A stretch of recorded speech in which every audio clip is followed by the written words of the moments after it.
கொஞ்ச நேரம் ஆண்டவருடைய வார்த்தையை நாம் தியானிக்க போகிறோம். தீர்க்கதரிசியாகிய யோனாவினுடைய புஸ்தகம் 2வது அதிகாரம் 8வது வசனம். எடுத்தவர்கள் வாசிக்கலாம்.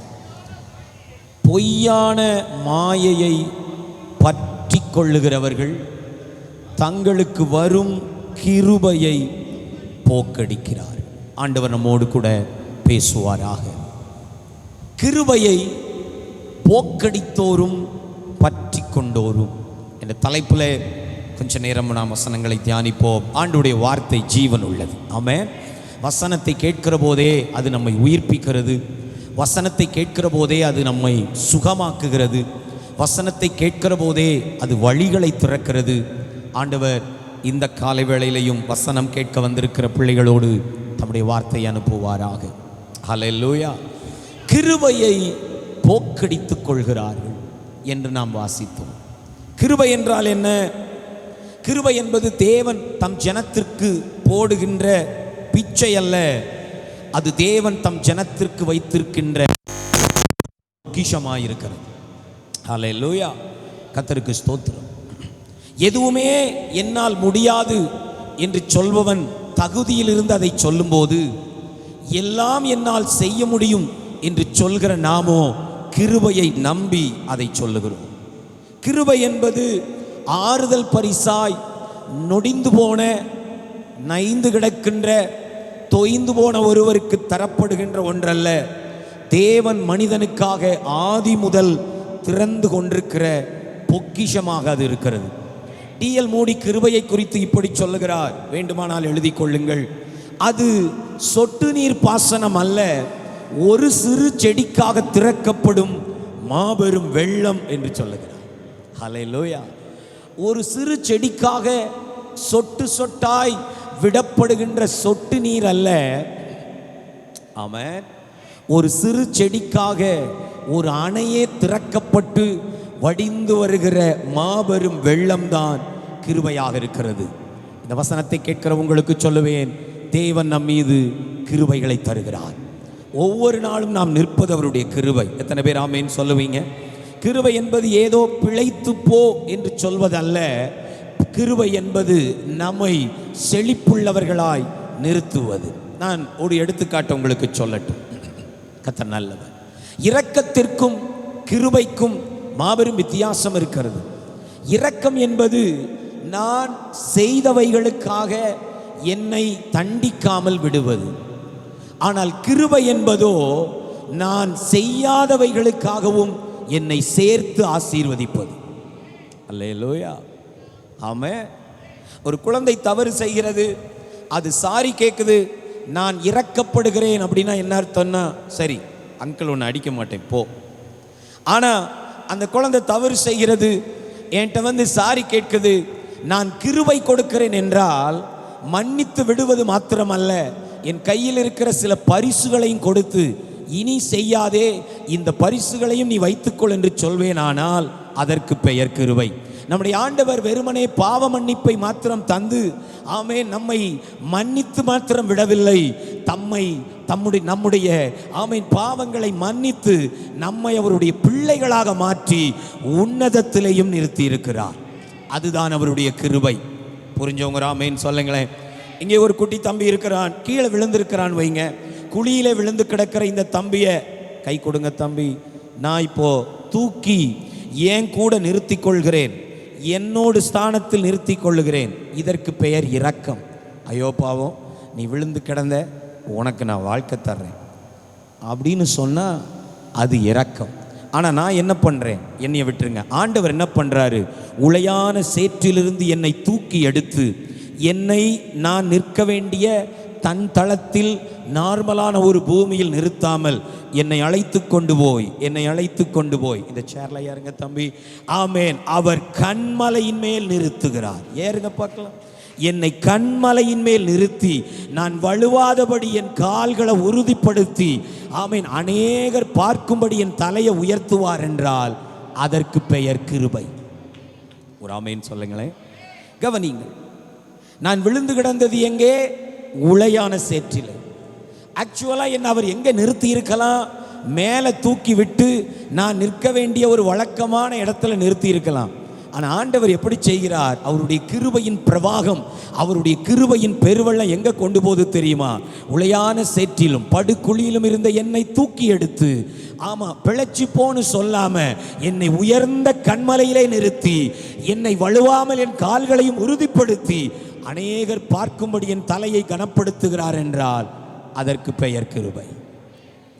ஆமென். கர்த்தர் உங்களுக்கு கிருபை தருவாராக. God bless you. இந்த குட்டி தம்பிக்கு ஒரு கைத்தட்டு கொடுங்களேன்.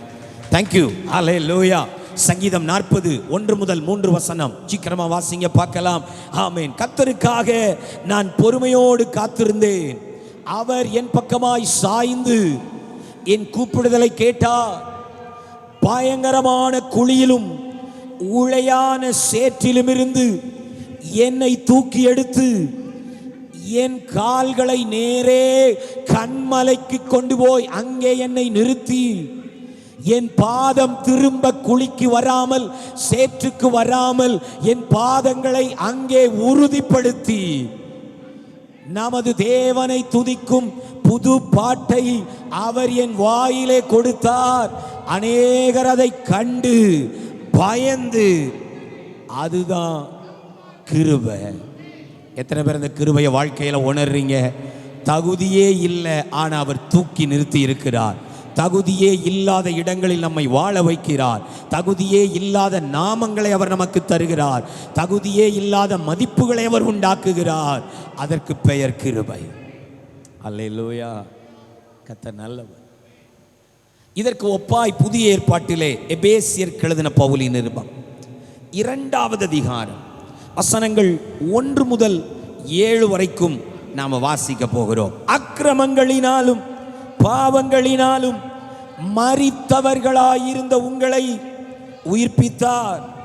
அவைகளில் முற்காலத்திலே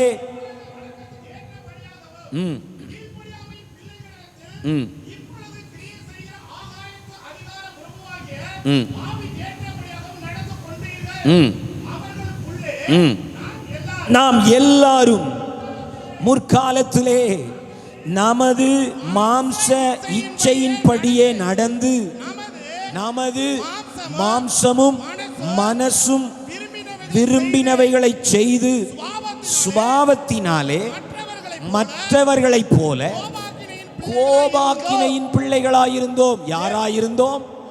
கோபாக்கினைக்கு உரிய பிள்ளைகளாயிருந்தோம். ஆனால் 4ஆம் வசனம், தேவனோ இரக்கத்தில் ஐஸ்வர்யம் உள்ளவராய் நம்மில் அன்பு கூர்ந்த தம்முடைய மிகுந்த அன்பினாலே அக்கிரமங்களில் மரித்தவர்களாயிருந்த நம்மை கிறிஸ்துவுடனே கூட உயிர்ப்பித்தார். உயிர்ப்பித்தது மாத்திரமா? கிருபையினாலே ரட்சிக்கப்பட்டீர்கள். எதனால் ரட்சிக்கப்பட்டீர்கள்? கிரியையினால் அல்ல, அவருடைய கிருபையினாலே ரட்சிக்கப்பட்டீர்கள். அதுல விடல அவரு. அங்கதான் நம்ம ஆண்டவருடைய கிருபை வெளிப்படுது. ஏதோ நீ வந்ததினால் பாவத்தை மன்னித்தேன், ரட்சிப்பை தந்தேன் என்று விட்டுவிடவில்லை. 6, 7, 8 வசனத்தை சகோதரனோட இணைந்து எல்லாரும் வாசிக்க போகிறோம். வாசிப்போமா? கிறிஸ்து இயேசுவுக்குள் அவர் நம்மிடத்தில் வைத்த தயவினாலே தம்முடைய கிருபையின் மகா மேன்மையான ஐஸ்வர்யத்தை வரும் காலங்களில் விளங்கச் செய்வதற்காக கிறிஸ்து இயேசுவுக்குள் நம்மை அவரோடு எழுப்பி உன்னதங்களிலே அவரோடு கூட உட்காரவும் செய்தார். திரும்ப சொல்லுங்க, உன்னதங்களிலே அவரோடு கூட உட்காரவும் செய்தார். கிடந்தது எங்கே? கோபாக்கினையின் குழியிலே. கிடந்தது எங்கே? பாவம் என்ற உளையான சேற்றிலே. என்னை தூக்கி எடுத்து ரட்சிப்பை மாத்திரம் தரவில்லை, உன்னதங்களில் அவரோடு கூட உட்காரும்படிக்கு செய்தார். அல்லேலூயா. 8ஆம் வசனத்தையும் சேர்ந்து வாசிப்போமா? கிருபையினாலே விசுவாசத்தை கொண்டு ரட்சிக்கப்பட்டீர்கள். இது உங்களால் உண்டானது அல்ல, இது தேவனுடைய பரிசாக இருக்கிறது. ஆமென். ஹல்லேலூயா. தேவ கிருபை நம் மீது வெளிப்பட்டது. இன்றைக்கும் தேவ கிருபை அனுதினமும் தரப்படுகிறது. தேவன் தம்முடைய பிள்ளைகள் மீது கிருபையை அனுப்புகிறார். ஆனால் இப்போ நான் செய்திக்கு உங்களை திருப்பட்டு, ஆனால் கிருபையை பயன்படுத்திக் கொள்ளுகிறவர்கள் எத்தனை பேர், போக்கடித்துக் கொள்ளுகிறவர்கள் எத்தனை பேர்? ஆண்டவருக்கு ஸ்தோத்திரம். அல்லேலூயா. கிருபை என்று சொன்னவுடன் ஏதோ ஆராதிக்கிற போது கிருபையே அப்படி பாடுகிற போது நாம் உணர்கிற ஒரு பிரசன்னம் என்று நாம் நினைக்கிறோம். என்னை கவனியுங்கள். கிருபை என்பது தேவன் தருகிற தருணங்கள், தேவன் தருகிற நேரங்கள், தேவன் தருகிற பலம், தேவன் தருகிற வாய்ப்பு, தேவன் தருகிற ஆரோக்கியம், அல்லேலூயா, தேவன் தருகிற நல்ல உறவு, தேவன் தருகிற கல்வி, மற்றவர்களுக்கு கிடைக்காத ஒரு தருணம் எனக்கு கிடைக்குமானால் அதை நான் கிருபை என்று சொல்லுவேன். ஆமென் சொல்லுங்களேன். கிஃப்டிங்ஸ், கிஃப்டிங்ஸ், கிரேஸ் அப்படின்னா கிஃப்டிங்ஸ், ஈவுகள், பரிசுகள். கிருபை என்பது என்ன? தேவன் சில நேரத்தில் இப்படி சொல்லுகிறேனே, ஆமென் ஆண்டவரே எனக்கு ஒரு மேன்மையான உயர்வு வேண்டும், நான் ஒரு புதிய கல்வியை கற்றுக்கொள்ள வேண்டும், ஒரு உயர் பதவிக்கு போக வேண்டும், கிருபை தாங்கப்பான்னு கேட்குறீங்க. கர்த்தர் அதை கற்றுக்கொள்வதற்கு உங்களுக்கு நேரமும் தருணமும் தந்தால் அதுதான் அவர் தரும் கிருபை. ஒரு ஆமென் சொல்லுங்களேன். ஹல்லேலூயா. ஆண்டவரே எனக்கு இந்த காரியத்திலே எந்த ஐடியாவும் இல்லை, எனக்கு ஞானம் வேண்டும் என்று ஜெபிக்கிறீர்கள். உங்க கிருபை வெளிப்படட்டும்னு ஜெபிக்கிற நேரத்திலே தேவன் யாரோ ஒருவர் வழியாய் அல்லது உங்கள் சுய சிந்தையின் வழியாய் ஒரு நியூ தாட், ஒரு நியூ ஐடியா உங்க மனதில் அப்படி பாப்பப் பண்ண வைப்பார்னா அதுக்கு பேர் கிருபை. ஒரு ஆமென். ஒருவரும் இல்லை எனக்கு உதவி செய்ய, ஒருவரும் இல்லை என் கூட நடக்க என்று சொல்கிற போது தேவன் ஒரு நல்ல ஆவிக்குரிய சபையை, ஒரு ஆவிக்குரிய உறவை, ஒரு ஆவிக்குரிய தகப்பனை உங்களுக்கு காண்பிப்பார் என்றால் அதற்கு பெயர் கிருபை. அல்லேலூயா. கர்த்தருக்கு ஸ்தோத்திரம். ஆண்டவர் தருகிற நேரங்கள், ஆண்டவர் தருகிற தருணங்கள், ஆண்டவர் தருகிற உறவுகள், ஆமென், ஆண்டவர் தருகிற புதிய ஐடியாக்கள், இவை எல்லாம் தான் கிருபை. எத்தனை பேர் ஆமென் சொல்றீங்க? கிருபைனா நாம ஏதோ ஜெபத்தில் கிடைக்கின்ற ஒரு பிரசன்னம் நினைக்கிறோம், அதுவும் கிருபை தான். அல்லேலூயா. இப்படி சொல்லட்டுமா, இன்றைக்கு இங்கே வந்து இந்த சத்தத்தை கேட்டுக்கொண்டிருக்கிறீர்கள், இதுவும் கூட உங்களுக்கும் எனக்கும் கிடைத்த கிருபை. ஹல்லேலூயா. நம்முடைய பிள்ளைகளுக்கு ஒரு நல்ல சண்டே ஸ்கூல் டீச்சர் கிடைச்சிருக்காங்க, அவங்க சில விஷயத்தை விளக்கி பிள்ளைகளை கண்டித்து உருவாக்குறாங்க, அது உங்க பிள்ளைகளுக்கு கிடைத்த நல்ல ஒரு கிருபை. ஆமென் சொல்லுங்களேன். ஹல்லேலூயா. புரியாதவைகளை புரிய வைக்க, தெரியாதவைகளை தெரியப்படுத்த ஒரு ஆவிக்குரிய தகப்பனை கர்த்தர் தந்திருக்கிறார். மற்ற சபைகளுக்கு இல்லாத சில வாய்ப்பு காரைக்குடி இயேசு நம்மோடுக்கு வருதுன்னா அதுக்கு பெயர் கிருபை. ஹல்லேலூயா. கவனிங்க, கிருபை என்பதை அப்படித்தான் நாம் பார்க்க வேண்டும். இன்றைக்கும் 5 காரியங்களை உங்கள் மத்தியிலே நான் வைக்க போகிறேன். கிருபையை போக்கடித்த, தங்களிடத்தில் வந்து கிரியை செய்த, கிருபையை போக்கடித்த 5 பேரையும், ஆனால் தங்களிடக்கு தேவன் தந்த கிருபையை பற்றி கொண்ட 5 பேரையும் வேகமாய் காண்பித்து அந்த கிருபையை பற்றி கொள்ள சபைக்கு நான் சவால் விட விரும்புகிறேன். மத்தேயு எழுதின சுவிசேஷம் திருப்பிக் கொள்ளுங்கள், 8வது அதிகாரம் 5 முதல் 8 வசனங்களை வாசிப்போமானால், இயேசு கப்பர்நகூமிலே பிரவேசித்தபோது 100க்கு அதிபதி ஒருவன் அவன் ரோமனாயிருந்தான், அவன் யூதன் அல்ல. அவன் அவரிடத்திலே வந்து, ஆண்டவரே என் வேலைக்காரன் வீட்டிலே திமிர்வாதமாய் கிடந்து கொடிய வேதனைப்படுகிறான் என்று அவரை வேண்டிக் கொண்டான். கவனியுங்கள், இந்த செய்தியை நான் காலமே அமர்ந்து ஆயத்தப்படுத்தி ஜெபித்து விட்டு வந்து உட்காருகிறேன். பாஸ்டையா பாடின முதல் பாடல் உங்களுக்கு தெரியும். எத்தனை பேருக்கு தெரியும்? சரியான நேரத்திற்கு வந்தால் தெரியும். சரி, முதல் பாடலை என்ன தெரியுமா? புகழ்கின்றோம் உம்மையே புகழ்கின்றோம். கவனிங்க, இப்போ நான் பேச போகிற செய்தியின் முக்கால்வாசி பாட்டில் இருந்தது, இதுவும் அந்த குறிப்பில் இருந்தது. ஆமே. 100 தலைவனை தேற்றி நீரே வார்த்தையை அனுப்பி. நான் ஆண்டவருக்கு நன்றி சொல்லிட்டே இருந்தேன். நன்றி ஆண்டவரே, நீங்கள் கொடுக்குற கனெக்ஷனுக்காக நன்றி. அப்படி கனெக்ஷன் கொடுத்தாருன்னா இன்னைக்கு போகும்போது புத்தம் புது கிருபைகளை நிறைய பேர் மேலே வைக்க போகிறார். ஆமென். வாசிப்போம் வாசிப்போம். இயேசு என்ன சொன்னார்? 6ஆம் வசனத்திலிருந்து திரும்ப வாசிங்க பிரதர். ஆண்டவரே என் வேலைக்காரன் வீட்டிலே திமிர்வாதமாய் கிடந்து கொடிய வேதனைப்படுகிறான் என்று அவரை வேண்டிக் கொண்டார். 7ஆம் வசனத்துல கிருபை வருது. கிருபை என்ன சொல்லுது? அதற்கு இயேசு நான் வந்து அவனை சொஸ்தமாக்குவேன் என்றார். ஒரு அல்லேலூயா சொல்லுங்க. இன்றைக்கும் புதிதாய் வந்திருக்கிற சிலருக்காக சொல்லுகிறேன், வியாதியோடு வந்திருக்கிற சிலருக்காக சொல்லுகிறேன், இயேசு உங்களை சுகமாக்க விருப்பமுள்ளவராயிருக்கிறார். அல்லேலூயா.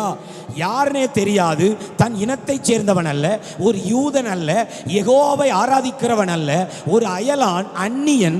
ஆனால் அவன் வந்து நின்று, ஆண்டவரே என்னுடைய வேலைக்காரன் கொடிய வேதனைப்படுகிறான் என்று சொன்னபோது எந்த மறுப்பும் தயக்கமும் சொல்லாமல் நான் வந்து சொஸ்தமாக்குவேன் அவர் சொல்லுவாரானால், அவரை தேடி வந்திருக்கிற உங்களையும் அவர் வெறுமையா அனுப்ப மாட்டார்.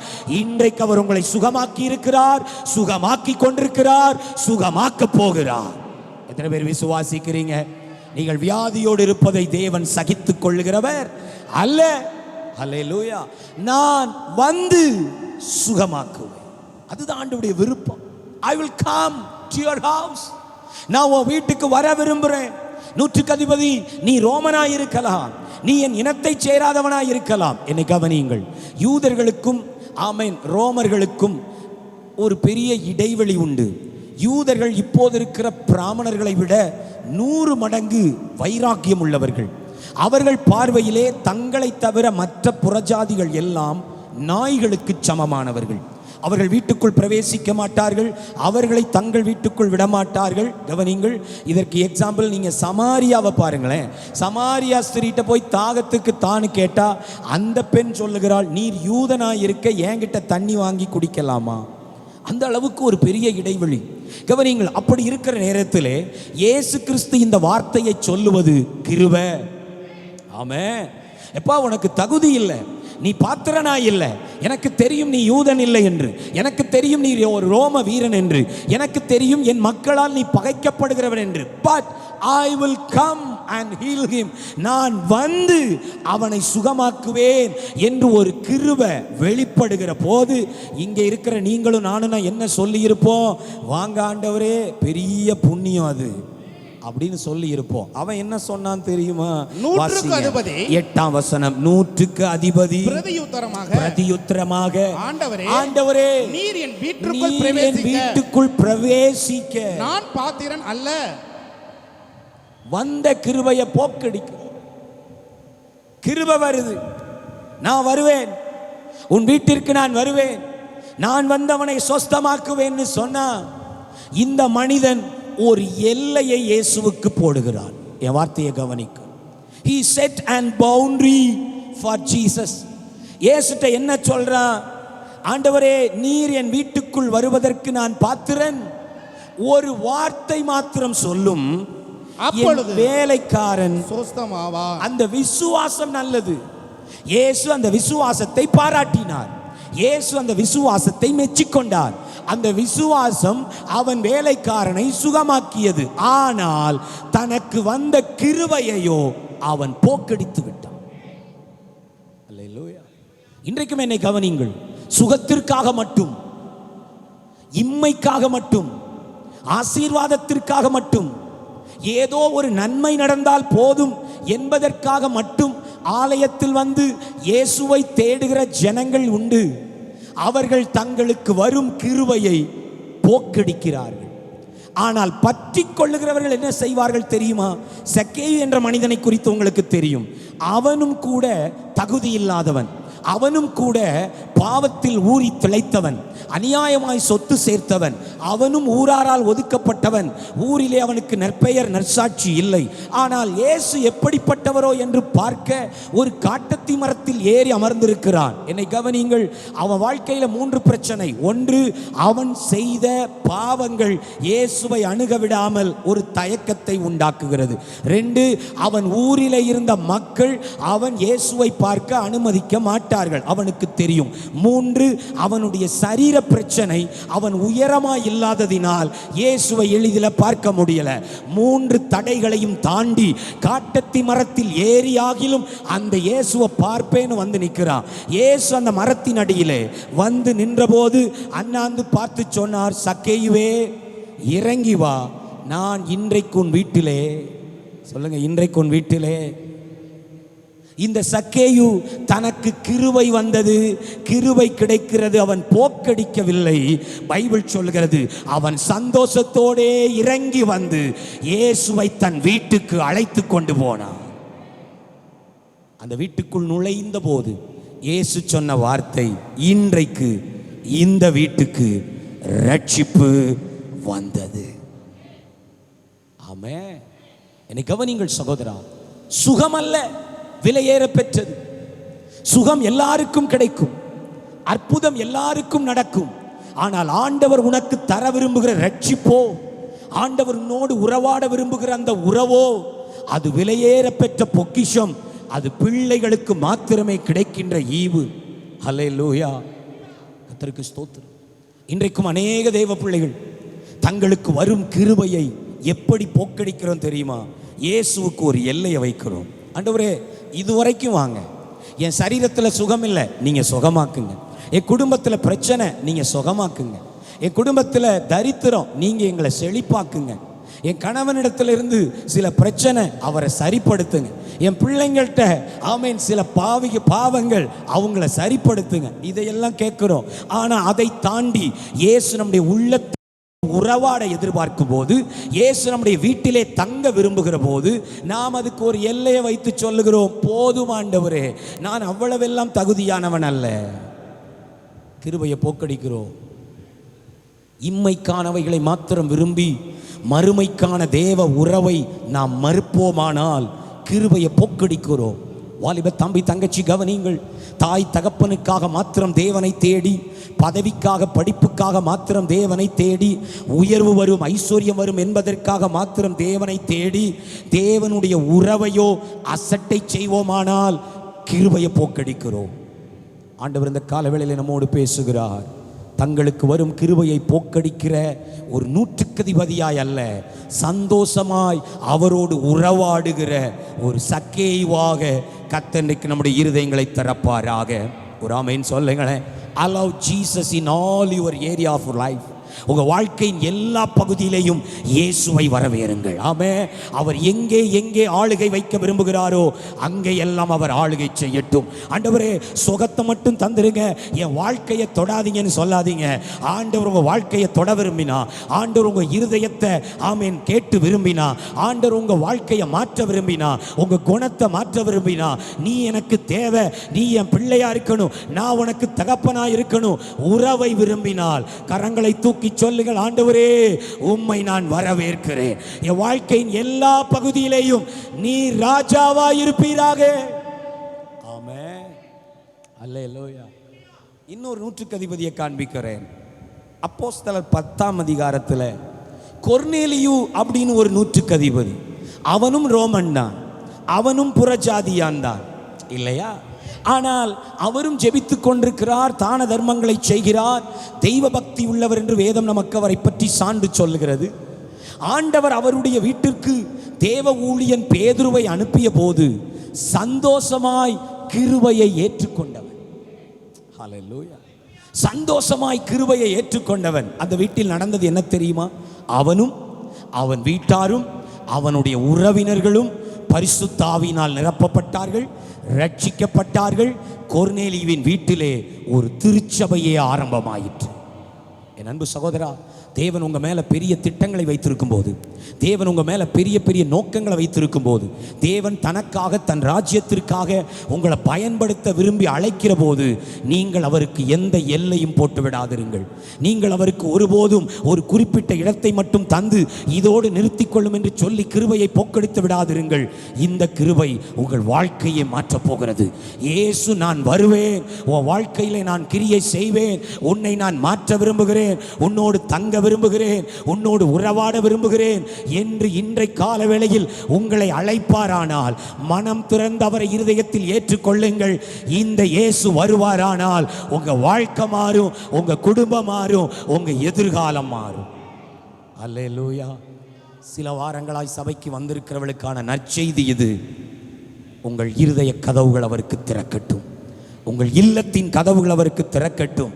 அவரை உள்ளே அனுமதிக்காத பாரம்பரியங்கள் இருந்தால் அது உடையட்டும். இயேசுவை நான் ஏற்றுக்கொண்டால் ஊர் என்ன சொல்லும், உலகம் என்ன சொல்லும், என் ஜாதி என்ன சொல்லும், என் ஜனம் என்ன சொல்லும், என் மாமா மாமி என்ன சொல்லுவார்கள், என் நண்பர்கள் என்ன சொல்லுவார்கள். ஒரு எல்லையை கொடுக்காதே சகோதரா. இயேசு ஒரு வியாதியை மாத்திரம் சுகமாக்கிவிட்டு போக இந்த பூமிக்கு வரவில்லை. அவர் உன்னையே தன் சொந்தமாக்கி அந்த மறுமையின் உலகத்திற்கு உன்னை பாத்திரவானாய் மாற்ற இந்த பூமிக்கு வந்தார். அல்லேலூயா. யாரோ ஒருவர் இந்த சிறப்பு கூட்டத்திற்கு அழைத்ததால் நீங்கள் இங்கே வரவில்லை. யாரோ ஒருவர் நோட்டீஸ் கொடுத்து ஒரு முறை வந்து பாருங்கள் என்று சொல்லதால் நீங்கள் வரவில்லை. ஒருவேளை உங்களுக்கு அப்படி தெரியலாம், இவங்க கூட்டத்தினால வந்தேன், வந்து பார்ப்போமேன்னு வந்திருக்கிறேன், சுகம் கிடைச்சா பார்ப்பேன், 2 வாரம் வருவேன், அற்புதம் நடந்தா பார்க்கலாம், இல்லைனா அடுத்த வழியை தேடலாம். இல்லை சகோதரா, அப்படி யாராகிலும் ஒரு மாம்ச தவறான சிந்தையோடு இருப்பீங்கன்னா ஆண்டவர் அடியேன் மூலம் உங்களுக்கு வார்த்தை அனுப்புகிறார். நான் உன்னை இங்கே கொண்டு வந்தது உன் வியாதியை சுகமாக்க மட்டுமல்ல, உன்னையே என் சொந்தமாக்கி கொள்ள. அல்லேலூயா. அது இயேசு உங்களுக்கு தந்த அழைப்பு. கீழ்த்தளத்தில் இருக்கிற சிலரோடு ஆண்டவர் பேசுகிறார். நீ இந்த இடத்தில் வந்திருப்பது ஒரு மனிதன் அழைத்ததால் அல்ல, ஒரு நேர போக்கிற்காக அல்ல, சுகமாக்கப்பட மாத்திரம் அல்ல. இயேசு உங்க மேல ஒரு பெரிய திட்டத்தை வைத்திருக்கிறார். உங்களுக்குள் அவர் வர விரும்புகிறார். உங்க இல்லத்தில் அவர் வாழ விரும்புகிறார். உங்க வாழ்க்கை அவர் மாற்ற விரும்புகிறார். ஆமென் சொல்லுங்களேன். அல்லேலூயா.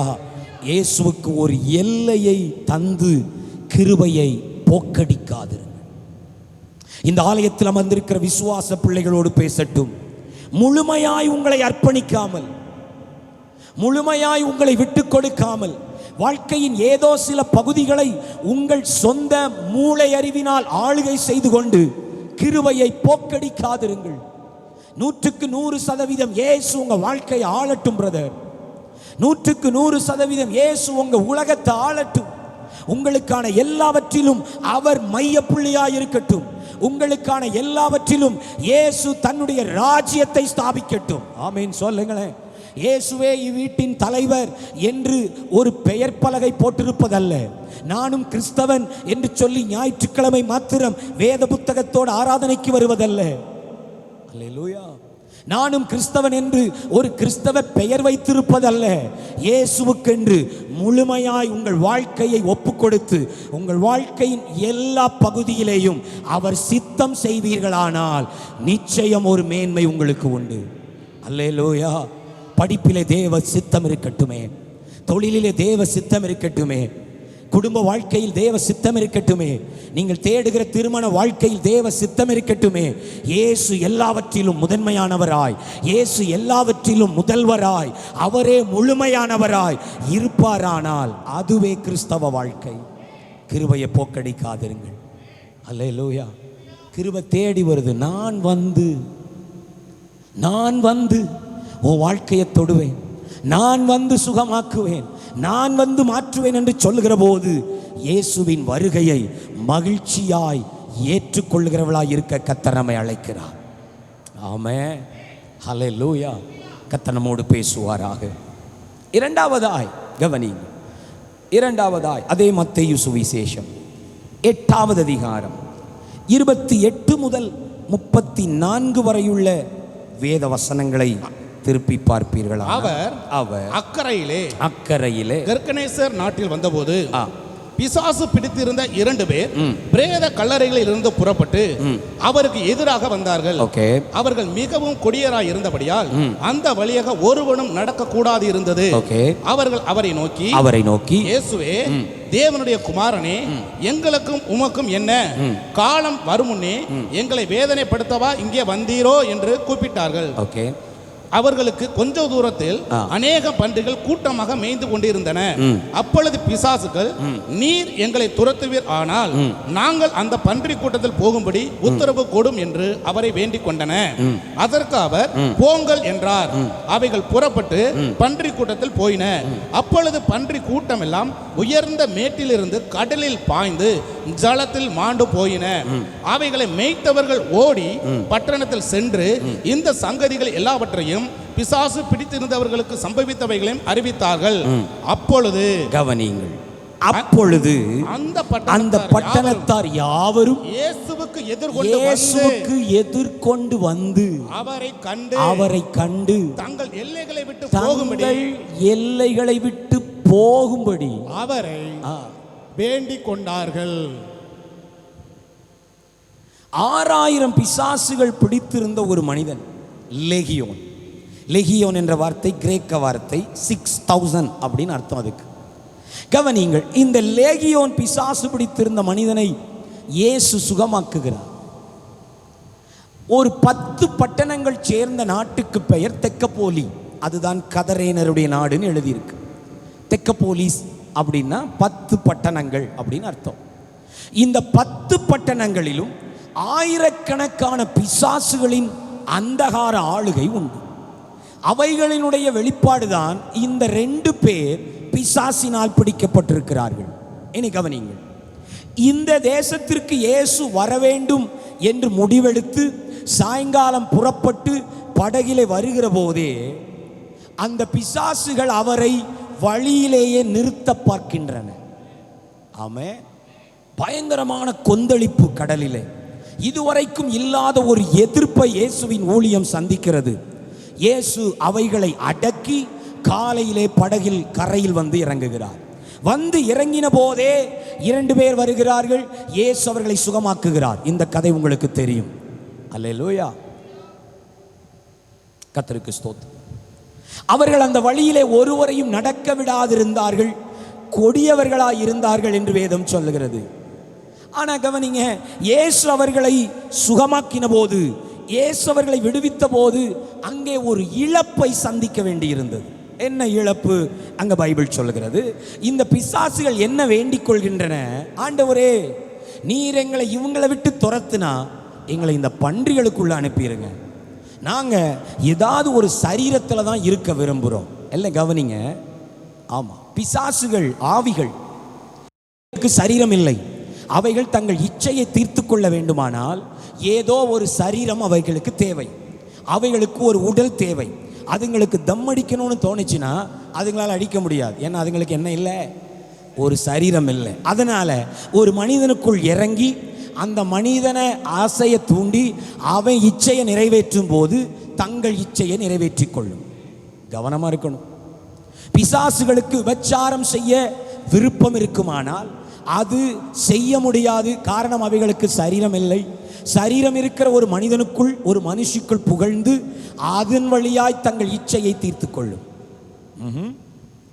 அதனாலதான் பாவம் செய்கிறவர்கள் எளிதாய் பிசாசு பிடியிலே சிக்கிக்கொள்ள வாய்ப்பு இருக்கிறது. என்ன கவனிங்க, இப்ப இதுங்க சொல்லுது, நீர் மனிதர்களை விட்டு துரத்தினால் பன்றி கூட்டங்களுக்குள் எங்களை அனுப்பும். இயேசு சொன்னார், போங்கள். 6000 பிசாசுகளும் 2000 3000 பன்றிகள் அங்கே மேய்ந்து கொண்டிருந்த இடத்தில் அவைகளுக்குள் புகுந்ததால அத்தனையும் உயரமான ஒரு மேட்டுக்கு ஓடி அங்கே இருந்து கடல்ல குதிச்சு தற்கொலை செய்து கொள்கிறது. இப்ப கவனிங்க, அந்த ஊரார் எல்லாரையும் கூட்டிக் கொண்டு வர்றாங்க. பன்றி மேய்த்தவர்கள் 10 பட்டணத்திலையும் அறிவிக்கிறாங்க, பாருங்க ஒருத்தர் வந்தாரு, எங்க பன்றி கூட்டம் எல்லாம் மரிச்சு போச்சு அப்படின்னு சொன்ன உடனே அதை பார்க்க வருகிறாங்க. இயேசுவின் பாதத்தருகே பிசாசு பிடித்து தன்னையே காயப்படுத்தின மனிதன் வஸ்திரம் போர்த்தவனாய் அமர்ந்திருக்கிறான். அல்லேலூயா. அதை கண்டவங்களுக்கு ஆச்சரியம் இல்லை. இவன் நம்ம ஊர்ல நம்மளை நடக்க விட மாட்டானே, இவனை சங்கிலிகளால் கட்டி வைக்கவும் முடியாமல் இருந்ததே, தன்னைத்தானே காயப்படுத்தி கொள்வானே, கூக்குரலிட்டு கொண்டிருப்பானே, இந்த வழியாய் நடப்பதற்கு இவன் அனுமதிக்க மாட்டானே, எல்லார் மீதும் பாய்ந்து காயப்படுத்துகிற 6000 பேய்களுடையவன் அல்லவா, இன்னைக்கு இவன் மனம் மாறி இருக்கிறானே, இவனிடத்தில் ஏதோ ஒரு மாற்றம் இருக்கிறதே என்று பாராட்ட சந்தோஷப்படவர்களுக்கு மனமில்லை. வசனம் 33 இப்படி சொல்லுகிறது. 34, அப்பொழுது அந்த பட்டணத்தார் யாவரும் இயேசுவுக்கு எதிர்கொண்டு வந்து அவரை கண்டு. என்னை கவனியுங்கள், கிருபை வந்திருக்கு பிரதர். பட்டணத்துக்கு என்ன வந்திருக்கு? கிருபை வந்திருக்கு, தேடி வந்திருக்கு, 1000 தடைகளை தாண்டி வந்திருக்கு. பகலெல்லாம், மன்னிக்கணும், இரவெல்லாம் கடலிலே பிரச்சனைகள் வந்த போதும் அதையும் எதிர்கொண்டு வந்திருக்கு. தன் சரீரத்தில் பலவீனம் உண்டு, தூக்கம் உண்டு, அதையும் தாண்டி கிருபை தேடி வந்திருக்கு. இயேசு வந்திருக்கிறார். அற்புதம் நடக்க தொடங்கி இருக்கு. அவர் கை வைத்த கால் வைத்த அந்த கரையிலேயே சுகமாக்குற வல்லமை வெளிப்பட தொடங்கி இருக்கு. அந்த பட்டணத்தார் கிருபையை பற்றி கொள்கிறவனா என்ன பண்ணி இருக்கணும்? இயேசுவுக்கு எதிர்கொண்டு வந்து அவரை கண்டு, எங்க 10 ஊருக்கு நீங்க வாங்க ஆண்டவரே, எல்லா கிராமத்திலையும் கால் வைங்க ஆண்டவரே, தெரு தெருவா நடங்க ஆண்டவரே, ஒரு பிசாசையும் விடாதீங்க ஆண்டவரே சொல்லி இருக்கணுமா வேண்டாமா? கிருபையை பயன்படுத்துறவனா சொல்லி இருக்கணும். ஆனா கிருபையை போக்கடிக்கிற இந்த பட்டணத்தார் என்ன சொன்னாங்க தெரியுமா? அவர்கள் அவரிடத்தில் வந்து அவரை கண்டு தங்கள் எல்லைகளை விட்டு போகும்படி அவரை வேண்டிக் கொண்டார்கள். தயவு செஞ்சு போயிருங்க. எங்களுக்கு பன்றிகள் முக்கியம். என்ன முக்கியம்? எங்களுக்கு மனிதர்கள் அல்ல, வாழ்க்கை மாற்றங்கள் அல்ல பிரதர், குணமாற்றங்கள் அல்ல, பரிசுத்தம் அல்ல, பன்றி கூட்டங்கள் ரொம்ப முக்கியம். நீங்க ஒரு ஊர்ல கால் வச்சதுக்கே 2000 3000 அழிவுன்னா 10 ஊர்லையும் கால் வச்சா என்ன நடக்கும் எங்களுக்கு தெரியாது. நாங்கள் பன்றிகளை இழக்க விரும்பவில்லை. பிரதர், சிஸ்டர், கர்த்தர் உங்களோடு பேசுகிறார் என்று எனக்கு தெரியும். கிருபையை எப்படி போக்கடிக்கிறோம்?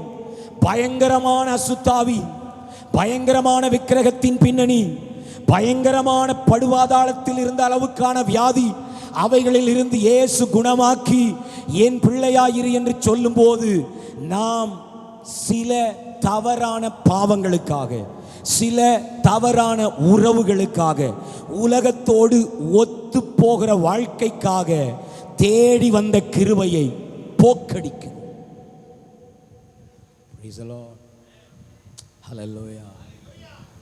ஒத்து போகிற வாழ்க்கை, இயேசுவும் வேண்டும் உலகமும் வேண்டும் அப்படின்னா இருக்கலாம். ஆண்டவரே நீங்க சுகமாக்குங்க, பன்றிகளை நஷ்டப்படுத்தாதீங்க ஆண்டவரே. ஆண்டவரே என்ன நீங்க ரட்சிப்புகளை நடத்துங்க, ஆனா இந்த காதலை கைவிட சொல்லாதீங்க ஆண்டவரே.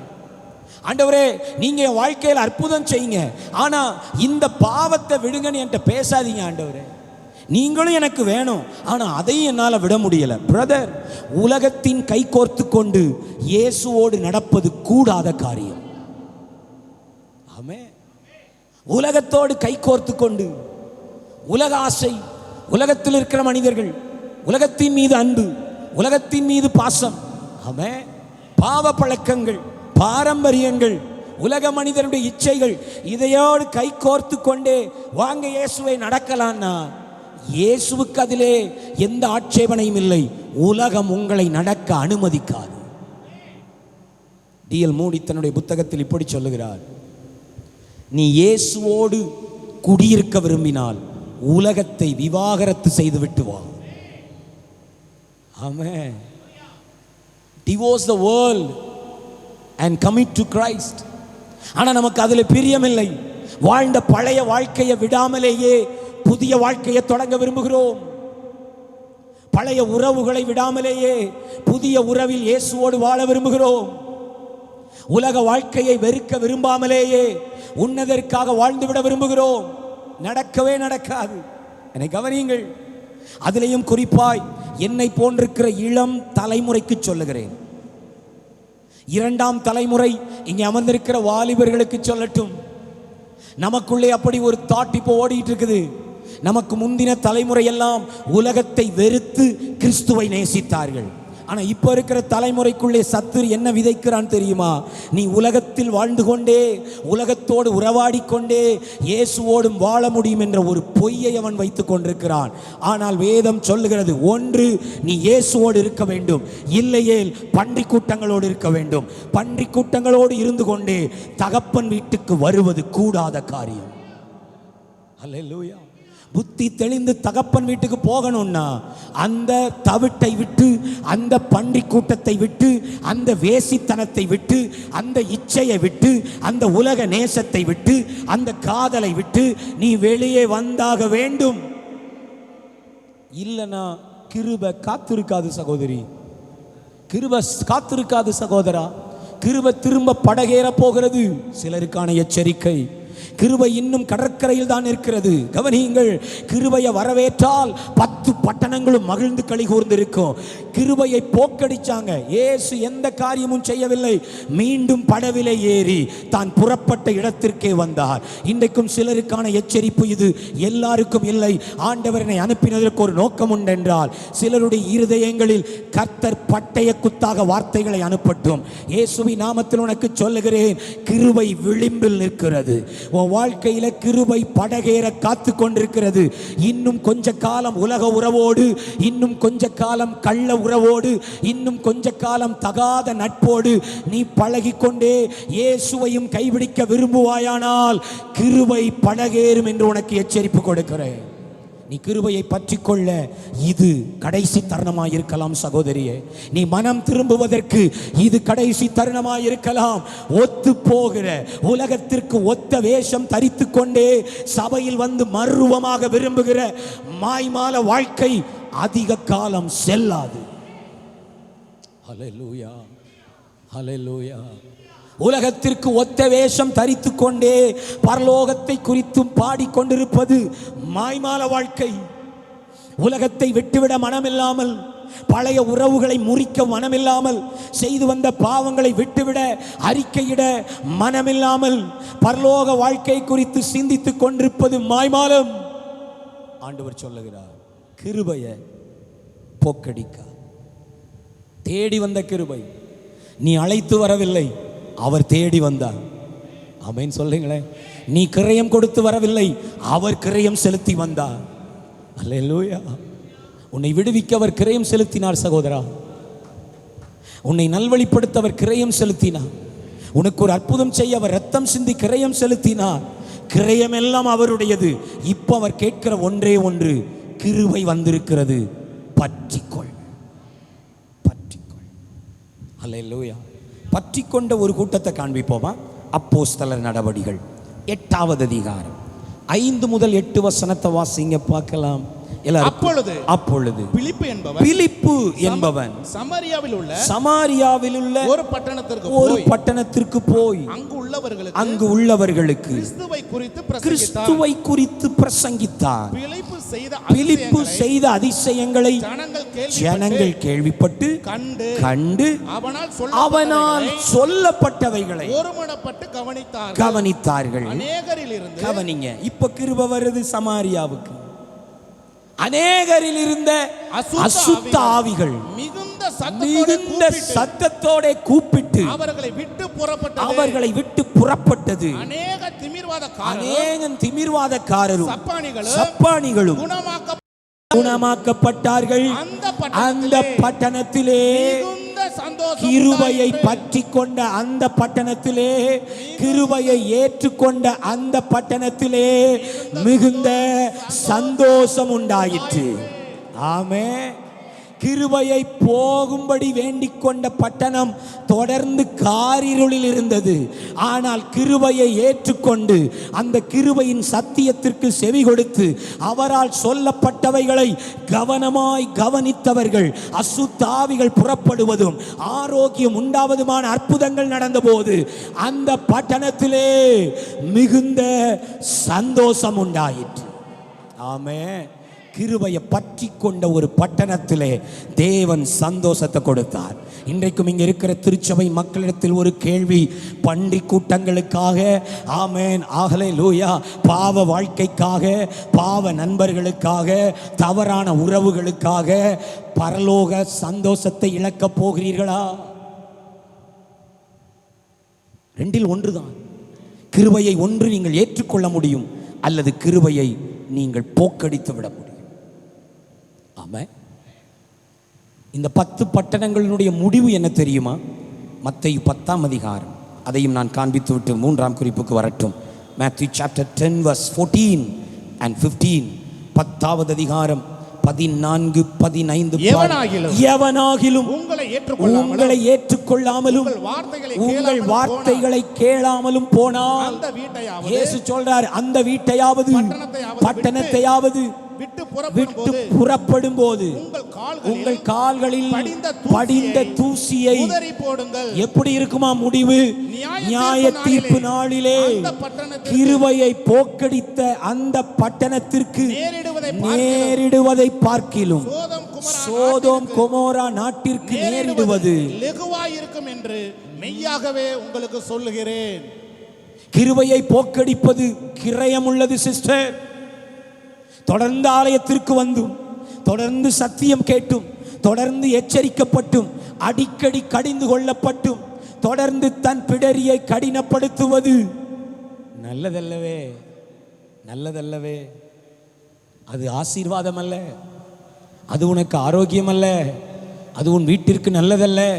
சகோதரா, கர்த்தர் தொடர்ந்து எச்சரித்த பிறகும் கிருபையை அல்லல் தட்டி கொண்டே ஓடிக்கொண்டிருப்பது உன் சந்ததிக்கு நன்மை அல்ல. அல்லேலூயா, கர்த்தருக்கு ஸ்தோத்திரம். ஆனால் கிருபையை பற்றி கொண்ட பட்டணமோ மிகுந்த சந்தோஷம் உண்டாயிற்று. ஆமென். உலகத்திற்கு ஒத்த வாழ்க்கை வாழ்ந்து கிருபையை போக்கடிக்காது. மூன்றாவதாக யோவான் எழுதின சுவிசேஷம் 8வது அதிகாரம். பரிசுத்த ஆவியானவரே உம்முடைய வார்த்தைகளை தருவீராக. ஆமென். 2 முதல் 9 வசனங்கள் எல்லாம் நமக்கு தெரியும் என்றாலும் அங்கே இருந்தே சில சத்தியங்களை நாம் கேட்போமா? மறுநாள் 8:2 முதல். மறுநாள் காலையிலே அவர் திரும்பி தேவாலயத்திற்கு வந்தபோது ஜனங்கள் எல்லாரும் அவரிடத்தில் வந்தார்கள். அவர்கள் உட்கார்ந்து அவர்களுக்கு உபதேசம் பண்ணினார். அப்பொழுது எல்லாரும் கவனிச்சுட்டே வாங்க. அப்பொழுது விபச்சாரத்தில் கையும் களவுமாய் பிடிக்கப்பட்ட ஒரு ஸ்திரியை வேதபாரகரும் பரிசேயரும் அவரிடத்தில் கொண்டு வந்து அவளை நடுவே நிறுத்தி போதகரே, இந்த ஸ்திரீ கவனிங்க, இந்த ஸ்திரீ விபச்சாரத்தில் கையும் மெய்யுமாய் பிடிபட்டாள். இப்படிப்பட்டவர்களை கல்லெறிந்து கொள்ள வேண்டும் என்று மோசே நியாயப்பிரமாணத்தில் நமக்கு கட்டளையிட்டு இருக்கிறாரே, நீர் என்ன சொல்லுகிறீர் என்றார்கள். கிருபையிட்டே கேள்வி. இயேசுதான் கிருபை. ஆமென் சொல்லுங்களேன். கிருபையிட்ட வந்து கேட்குறாங்க, நியாயப்பிரமாணம் இப்படி சொல்லுது, கிருபை நீங்க என்ன சொல்றீங்க? அல்லேலூயா. கிருபை என்ன சொல்லுது பாருங்க, வாசிங்க. அவர் மேல் குற்றம் சுமத்துவதற்கான காரணம் உண்டாகும் பொருட்டு அவரை சோதிக்கும்படி இப்படி சொன்னார்கள். இயேசுவோ குனிந்து விரலினால் தரையிலே எழுதினார். 7ஆம் வசனம். அவர்கள் ஓயாமல் அவரை கேட்டுக்கொண்டிருக்கையில் அவர் நிமிர்ந்து பார்த்து உங்களில் பாவம் இல்லாதவன் இவள் மேல் முதலாவது கல்லெறிய கடவன் என்று சொல்லி அவர் மறுபடியும் குனிந்து தரையிலே எழுதினார். 9ஆம் வசனத்துல கிருபை வேலை செய்து பாருங்க, படிங்க. அவர்கள் அதை கேட்டு தங்கள் மனசாட்சியினால் கடிந்து கொள்ளப்பட்டு பெரியோர் முதல், அதுதான் கிருபை. திரும்ப படிக்கிறேன், எல்லாம் சேர்ந்து படிப்போமா? முதல் வரி. அவர்கள் அதை கேட்டு தங்கள் மனசாட்சியினால் கடிந்து கொள்ளப்பட்டு. பாவ உணர்வு வருது. அங்கே கிருபை அமர்ந்திருக்குது. கிருபை வருகிறது இவர்களை தேடி. இயேசுதான் அந்த கிருபை.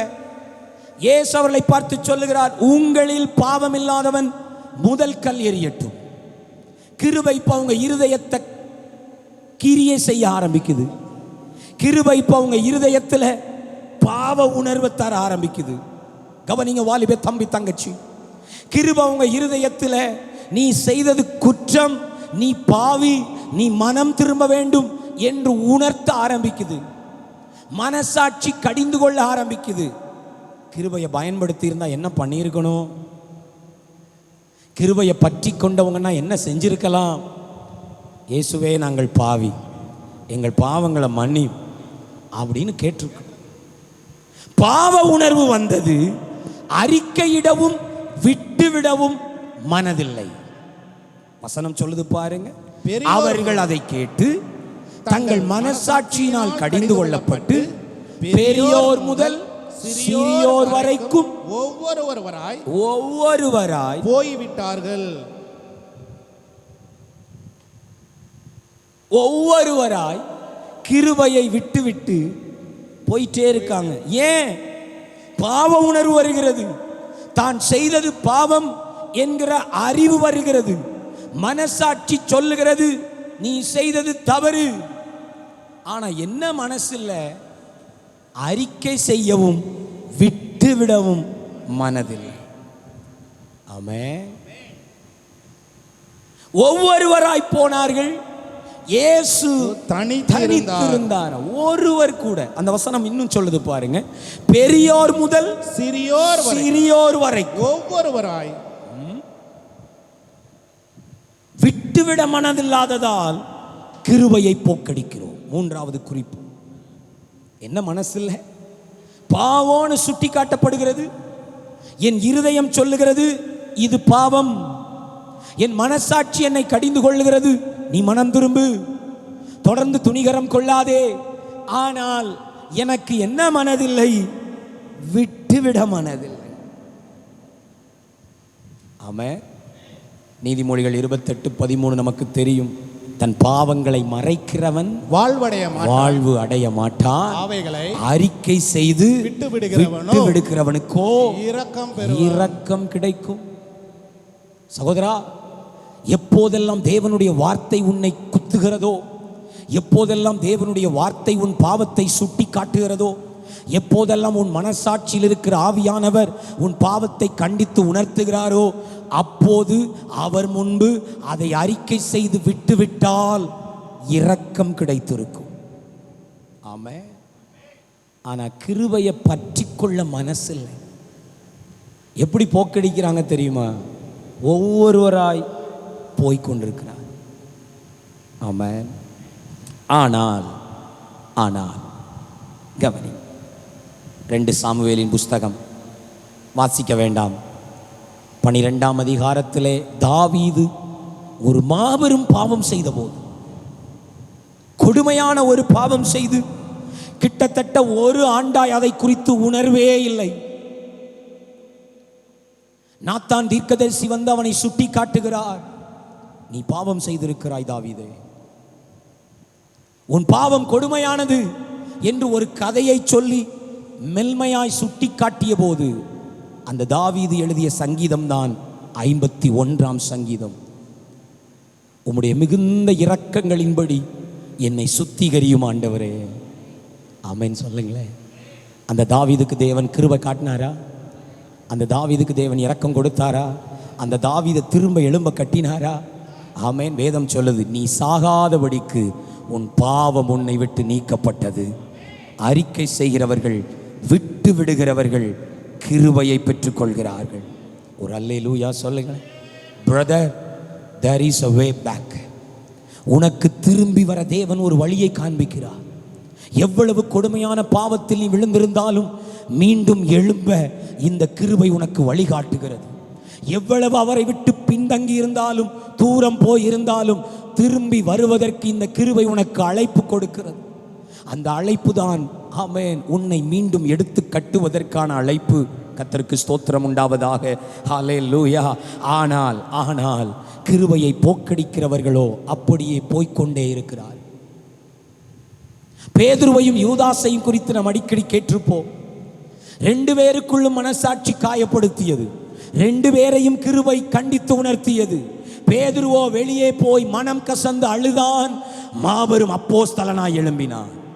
யூதாசோ மனம் அழ, அறிக்கை செய்ய மனமற்றவனாய் நான்று கொண்டு செத்தான் என்று வாசிக்கிறோம். கிருபையை போக்கடிக்காது. வேதத்திலே ஒரு 5 பேரை நான் உங்களுக்கு சொல்ல முடியும். பாவம் செய்தேன் என்று ஒத்துக்கொண்டாலும் மனம் திருந்த மனமற்றவர்கள். கவனியுங்கள், மனம் வருந்தினால் போதாது, மனம் திரும்புதல் அவசியம். ஆண்டவர் நல்லவர். எதற்காக இன்னைக்கு சபையில் இப்படி வார்த்தை தர்றார் எனக்கு தெரியல. ஆனால் அவர் தந்தா ஒரு காரணம் இருக்கும். திரும்ப சொல்றேன், மனம் வருந்துதல் போதாது, மனம் திரும்புதல் தேவை. ஆமென் சொல்லுங்க. மனம் வருந்தி 5 பேர். முதல் நபர் பார்வோன். எப்போதெல்லாம் தனக்கு பிரச்சனை வருதோ, எப்போதெல்லாம் தன் தேசத்தில் வாதம் வருதோ, அப்போதெல்லாம் மோசையை கூப்பிட்டு சொல்லுவான், நான் பாவம் செய்தேன், ஆண்டவர்கிட்ட ஜெபம் பண்ணுங்க, எனக்கு விடுதலை வரட்டும். மோசே ஜெபம் பண்ணுவார், அந்த தவளைகள் எல்லாம் நீங்கும், பேன்கள் நீங்கும், கொப்பளங்கள் சுகமாகும். திரும்பவும் இருதயத்தை கடினப்படுத்தி பாவம் செய்வார். மனம் வருந்துதல் இருந்தது, மனம் திரும்புதல் இல்லை.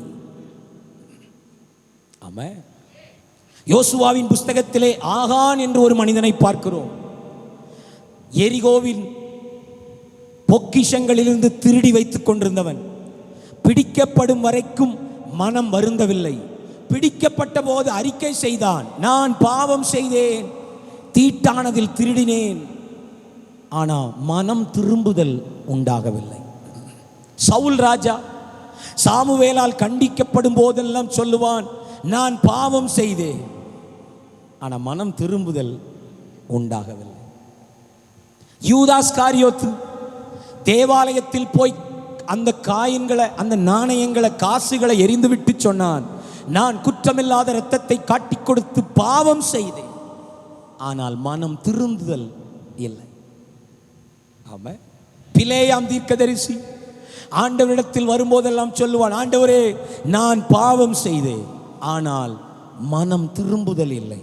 இவர்கள் 5 பேரின் முடிவும் உங்களுக்கு தெரியும். ஆகானின் முடிவு, பார்வோனின் முடிவு, பிலேயாமின் முடிவு, ஆகானின் முடிவு, ஆமென், யூதாஸின் முடிவு, சவுலின் முடிவு மிக கோரமான முடிவு. காரணம், தங்களை தேடி வந்த கிருபையை, தங்கள் இருதயத்தை உணர்த்தின கிருபையை, கண்டித்து உணர்த்தின தேவனுடைய வார்த்தையை, அந்த கிருபையை அவர்கள் போக்கடித்தார். பிரதர், ஆண்டவர் எனக்கு வார்த்தையை தரதுக்காக ஸ்தோத்திரம். ஆண்டவருடைய அன்புனா நம்ம என்ன நினைக்கிறோம்? கம்ஃபர்டாகவே வைக்கிறது தான் அன்புன்னு நினைக்கிறோம். பட் உங்களுக்கு தெரியுமா, லவ் ஹர்ட்ஸ்.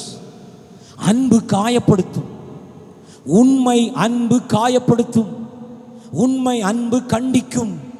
உண்மை அன்பு உங்க மேல வருத்தப்படும். உண்மை அன்பு தவறு செய்யும் போது திருத்த முயற்சிக்கும். உண்மை அன்பு பிரம்பை கையாடும். Love hertz. கவனியுங்கள், எப்படியும் போகட்டும் என்று விடுவதுதான் அன்பற்ற செயல். இப்படித்தான் நீ வாழ வேண்டும் என்று கட்டாயப்படுத்தும் திருச்சபையோ அன்பினால் நிறைந்த திருச்சபை. எத்தனை பேர் ஆமென் சொல்லுவீங்க? நீண்ட தூரத்திலிருந்து வந்து இப்படிப்பட்ட பிரசங்கத்தை பிரசங்கிக்க எனக்கு மனதில்லை என்றாலும், தேவன் காலையிலே பல மணி நேரம் ஜெபித்து ஜெபித்து ஜெபித்து, ஆண்டவரே வேற வார்த்தை இல்லை, இன்னைக்கு என் ஜனத்துக்கு திரளான கிருபை என்றாரு. இப்படி பிரசங்கிப்பதற்கு காரணம், God loves our church. தேவன் நம்ம சபையின் மீது வைத்திருக்கிற அன்பு. ஒரு ஆமென் சொல்லுங்களேன். உங்கள் ஆவிக்குரிய தகப்பனார் உங்களை தனியே அழைத்தோ, குடும்பத்திற்குள் விசிட்டிங் வரும்போதோ உங்களை கண்டிப்பாரானால், அந்த கண்டிப்பிற்கு பின்னாடி பகை இல்லை, 100க்கு 100 அன்பே இருக்கிறது. அது தேவனுடைய கிருபை. ஆமென் சொல்லுங்களேன். நான் உனக்கு நன்மை செய்வேன், நான் உன்னை ஆசீர்வதிப்பேன், உன்னை பெருகவே பெருக பண்ணுவேன். பிரசங்கம் பண்ணுனாதான் கிருபை நினைக்காதீங்க. இப்படி பிரசங்கத்தை செய்து இப்படிப்பட்ட கடிந்து கொள்ளும் வார்த்தையை அனுப்பும் போது நீங்க புரிஞ்சு கொள்ளணும், என்ன தேடி கிருபை வருது. அல்லேலூயா சொல்லுங்களேன். வாலிப தம்பி தங்கச்சி, தாயின் தகப்பன் உன்னை கண்டிக்கும் போது நீ புரிஞ்சுக்கோ, அப்பாவுடைய கிருபை உன்னை இழுக்குது. ஆமென். உன் ஆவிக்குரிய தகப்பன் உன்னை கண்டிக்கும் போது புரிஞ்சுக்கோ, அப்பாவுடைய கிருபை உன்னை அழைக்குது. எத்தனை பேர் ஆமென் சொல்லுவீங்க? கிருபை கண்டிக்கும். ஆமென். கிருபை காயப்படுத்தும். கிருபை குத்தும். இருதயத்தில் குத்துண்டாகிற போது விலகக்கூடாது. ஓடி வந்து சொல்லணும், நான் என்ன செய்யணும் ஆண்டவரே. அல்லேலூயா. 2 சாமுவேல் 12ஆம் அதிகாரம் ஒரு வசனம் வாசிங்களேன். இன்னைக்கு காலையில் எனக்கு ரொம்ப பிரியமாக இருந்த ஒரு வசனம், 20ஆம் வசனம் மட்டும் வாசிங்க. 2 சாமுவேல் சாப்டர் 12 verse 20. அப்பொழுது தாவீது தரையை விட்டு எழுந்தான். That's what grace doing. அதுதான் கிருபையின் மாபெரும் செயல். அல்லேலூயா சொல்லுங்களேன். பிரதர் சிஸ்டர், என்ன கவனிங்க. பெரிய பாவத்தை செஞ்சிட்டான். இந்த பாவம் எப்படி உருவாச்சு தெரியுமா? கவனிங்க. பாவம் எப்போதும் திடீரென்று அப்பியர் ஆகாது. நான் நல்லா தான் போயிட்டு இருந்தேன், திடீர்னு விழுந்துட்டேன். கவனிங்க, திடீரென்று விழுகிற படிக்கட்டின் விழுகை அல்ல பாவம். இந்த படிக்கட்டில் நான் உலாவிட்டே இருக்கிறேன், திடீர்னு விழுகிறேன்னா நான் எதிர்பார்க்கல. ஆனால் வீழ்ச்சி என்பது, பின்மாற்றம் என்பது வழுகி கொண்டு போவது. கவனி, உங்க பாத்ரூம்ல ஒரு ஸ்லைடு இருக்கு, உங்களுக்கு தெரியுமா? கண்ணுக்கு பார்த்தா உங்க பாத்ரூம் ஒரு பக்கமாய் சருகி இருப்பது, ஒரு பக்கமாய் சாய்ந்திருப்பதே உங்களுக்கு தெரியாது. தண்ணீர் ஊற்றும் போது தான் தெரியும் அது ஒரு பக்கமாய் இழுப்பது. அவ்வளவுதான். கவனிங்க, பின்மாற்றம் அவ்வளவுதான். மெல்லமா இழுத்து கொண்டு வரும். ஜெப நேரத்தை குறைக்கும், வேத வாசிப்பை குறைக்கும். அல்லேலூயா. கொஞ்சம் அதிக தூக்கம், கொஞ்சம் அதிக டிவி, கொஞ்சம் அதிக நேரம் மொபைல், கொஞ்சம் அதிக நேரம் வேலை, கொஞ்சம் அதிக நேரம் சிநேகம், அப்படியே அதை கூட்டிகிட்டே போகும், இதை குறைச்சிட்டே வரும். கண்ணுக்கே தெரியாது. எப்போ தெரியும் தெரியுமா? கீழே வந்து அடிவாரத்தில் நின்று திரும்பி பார்க்கும்போது தான் தெரியும், நான் வழுகி கொண்டு வந்திருக்கிறேன். ஆமென். அல்லேலூயா. தாவீதுக்கு தெரியல நம்ம விழுந்துட்டு இருக்கிறோன்னு. கவனிங்க, இந்த பாவம் எப்படி அவனுக்குள் உருவானது? சங்கீதம் 19 திருப்புங்களேன். அங்கே அவரே சொல்லுவார், என்னுடைய பாவம் எப்படி வந்ததுன்னு. இந்த 2 சாமுவேல் 12 கை வைத்துக் கொள்ளுங்கள், நான் அங்கேயும் திரும்பி வரட்டும். சங்கீதம் 19 திருப்பிக்கோங்க பார்க்கலாம். வசனம் 12 இருந்து வாசிங்க. தன் பிழைகளை உணர்கிறவன் எங்க ஆரம்பிக்க பாருங்க சகோதரி, முத வார்த்தை கவனிச்சிருங்க. எங்கேயா? தன் பிழை. பிழை பிழை பிழைனா என்ன? சின்ன தவறு, எரர், எழுத்து பிழை இல்லையா? கமா வைக்காத, புள்ளி வைக்காத, துணைக்கால் வைக்காத, அதெல்லாம் எழுத்து பிழை. பெரிய பாவம் அல்ல, பிழை. ஆனால் பிழை என்னவாய் மாறுது தெரியுமா?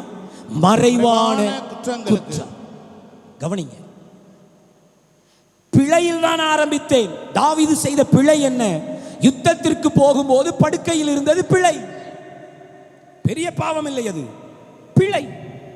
சபைக்கு வர வேண்டிய நேரத்தில் வேலைக்கு போவது பிழை. ஞாயிற்றுக்கிழமை திருமணத்தில் அட்டன் பண்ணுவது பிழை. ஆமென். ஜெபிக்க வேண்டிய நேரத்தில் மொபைலில் விளையாடுவது பிழை.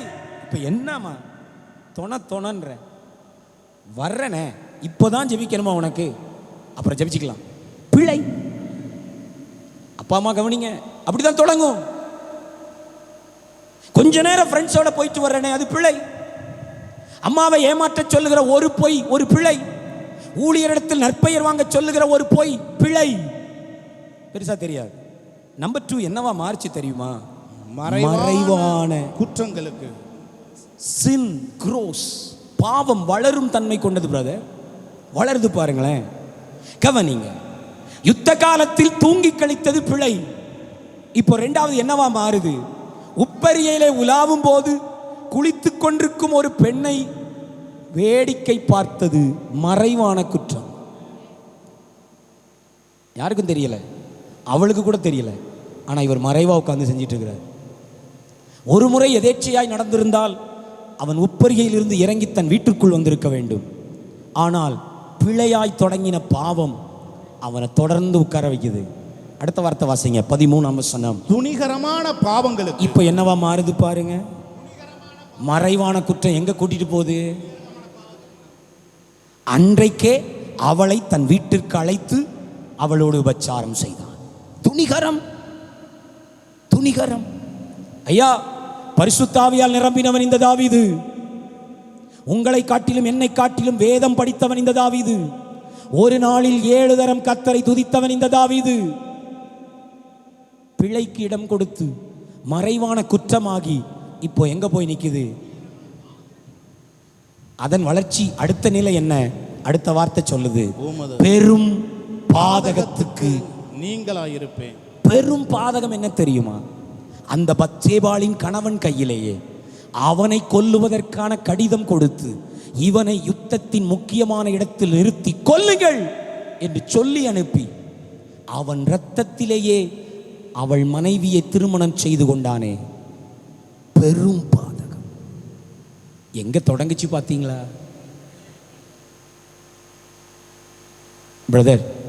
ஒருவேளை இன்றைக்கு நீங்கள் பிள்ளையில இருக்கலாம், அல்லது மனைவிக்கும் கணவனுக்கும் பெற்றோருக்கும் பிள்ளைகளுக்கும் தெரியாத ஒரு மறைவான குற்றத்தில் இருக்கலாம், அல்லது சில துணிகரமான பாவங்களை யார் கேட்க முடியும்? என் உரிமை, என் பணம், என் உடல் வாழ்ந்து கொண்டிருக்கலாம். அல்லது ஒரு பெரும் பாதகத்தையும் செய்துவிட்டு கூட இன்றைக்கு மனம் வருந்தி அங்கே அமர்ந்திருக்கலாம். உங்களுக்கு ஒன்று சொல்லுகிறேன், there is a way back. நீங்கள் திரும்பி வருவதற்கு கிருபை அழைக்கிறது. நீங்கள் திரும்பி வருவதற்கு கிருபை வழி கொடுக்கிறது. ஒரு அல்லேலூயா சொல்லுங்களேன். நாத்தான் எச்சரிக்கிறார் 12ஆம் அதிகாரத்தில். இப்பொழுது வாருங்கள். எச்சரித்த போது அங்கே 7 நாட்கள் தாவீதுக்கு 7 நாட்கள் முடித்த போது 20ஆம் வசனம் மட்டும் வாசிச்சிருவோம். அப்பொழுது தாவீது தரையை விட்டு எழுந்து ஸ்னா- அழகான வார்த்தை, அழகான வார்த்தை. படிங்களேன். தாவீது எங்க விட்டு எழுந்தினான்?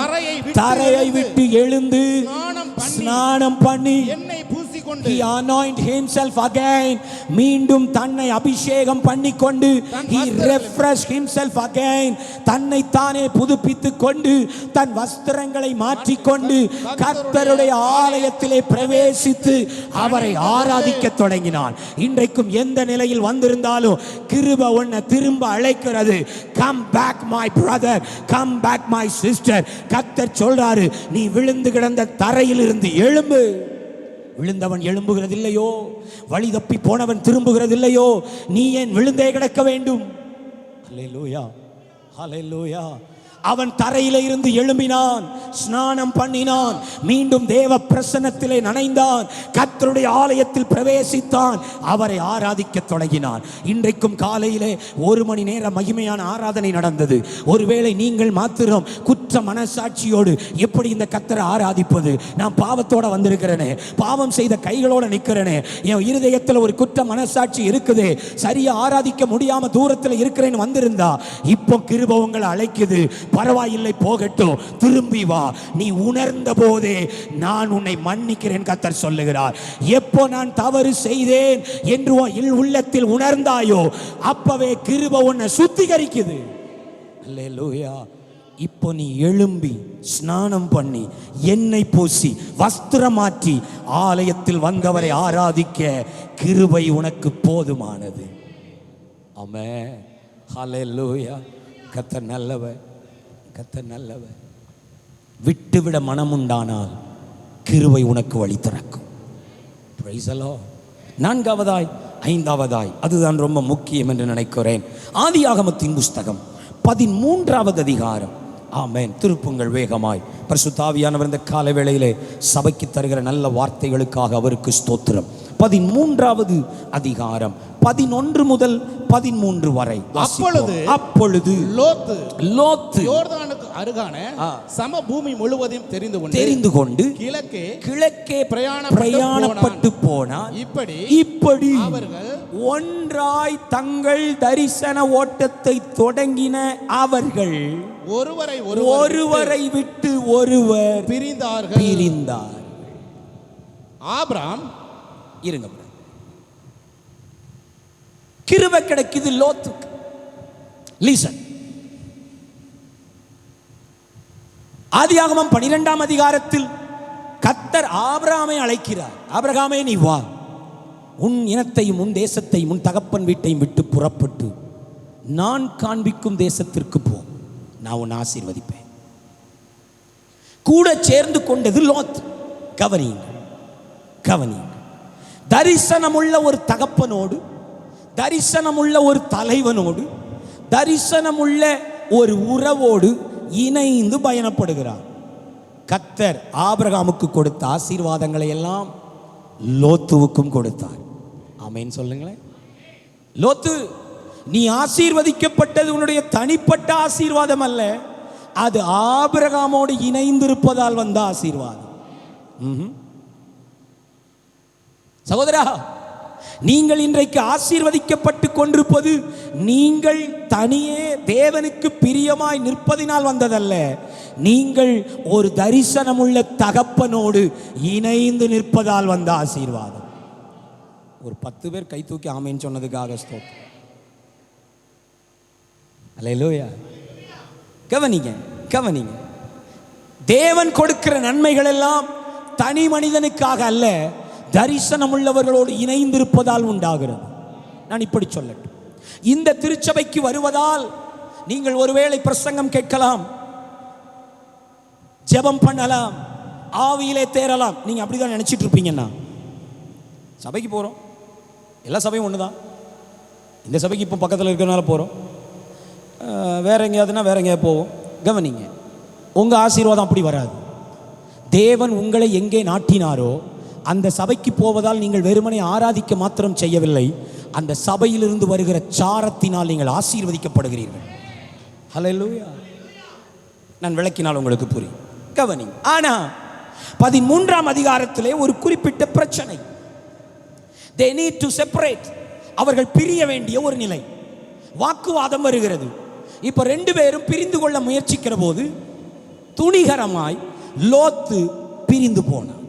சரி, ஆனா தேவன் திரும்ப கிருபை கொடுக்கிறார். 14ஆம் அதிகாரம் 12ஆம் வசனத்திலே ஆபிரகாமின் சகோதரனுடைய குமாரனாகிய லோத்து சோதோமிலே குடியிருந்த போது அவனையும் அங்கே வந்து அவர்களை சோதோமை கொள்ளையடித்த 5 ராஜாக்களும் சோதோமில் குடியிருந்த அவனையும் அவன் பொருட்களையும் கொண்டு போய்விட்டார்கள்.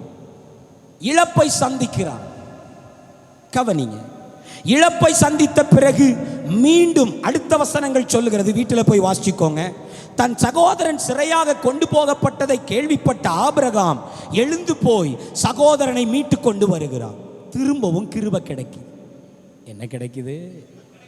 எஸ், கர்த்தர் மீண்டும் இணைக்கிறார். லோத்துவை ஆபிரகாமோடு மீண்டும் இணைக்கிறார். ஆனால் நடந்தது என்ன?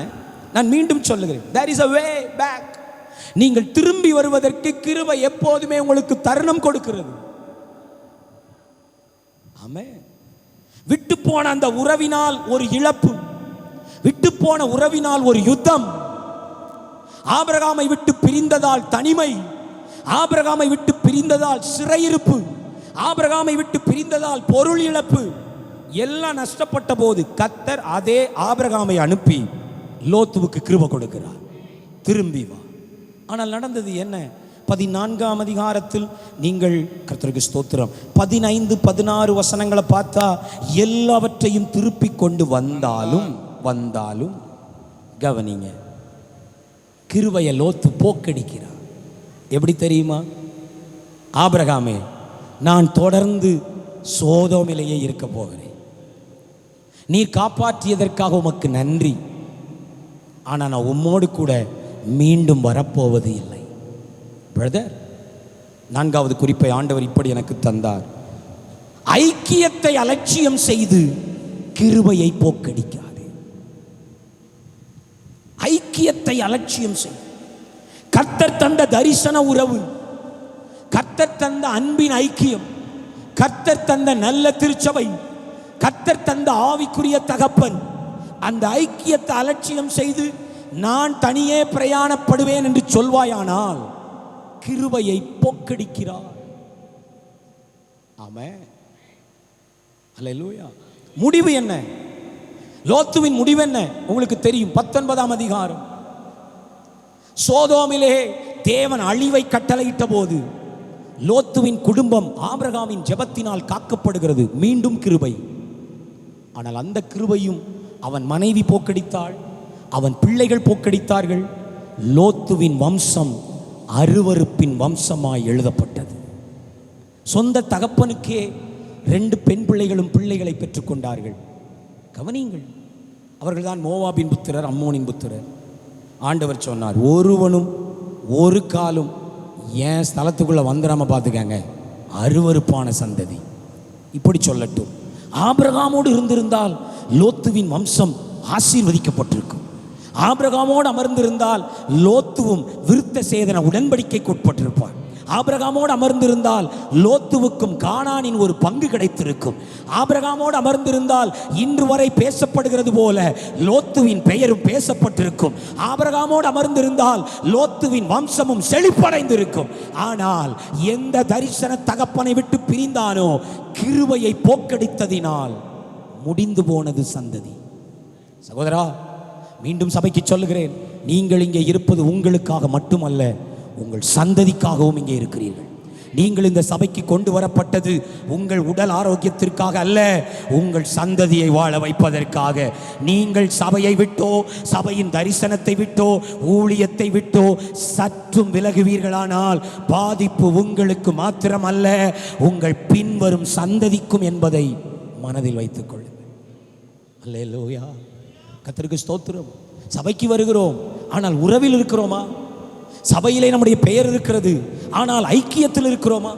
வருவதும் போவதுமா இருக்கிறோமா?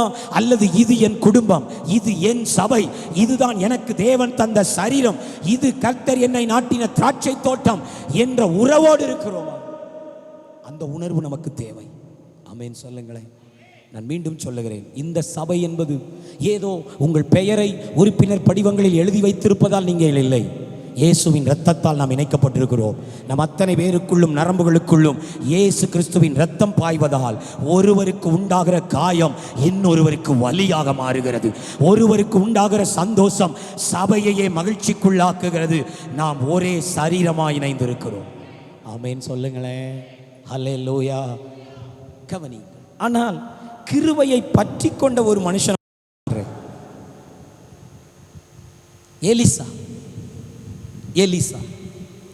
எலிசாவுக்கு தேவன் எலியாவை கிருபையுள்ள ஒரு தகப்பனா கொடுக்கிறார். எலியாவை தகப்பனேன்னு அழைக்கிறார். வேலைக்காரனாய் சேர்க்கப்பட்டாலும், லிசன், என் வார்த்தையை கவனிங்க, 10 நிமிடம் தான் இருக்கு. வேலைக்காரனாய் தான் வேலையில இணைந்தாலும் தகப்பன் பிள்ளை என்ற உறவிலே இருக்கிறார்கள்.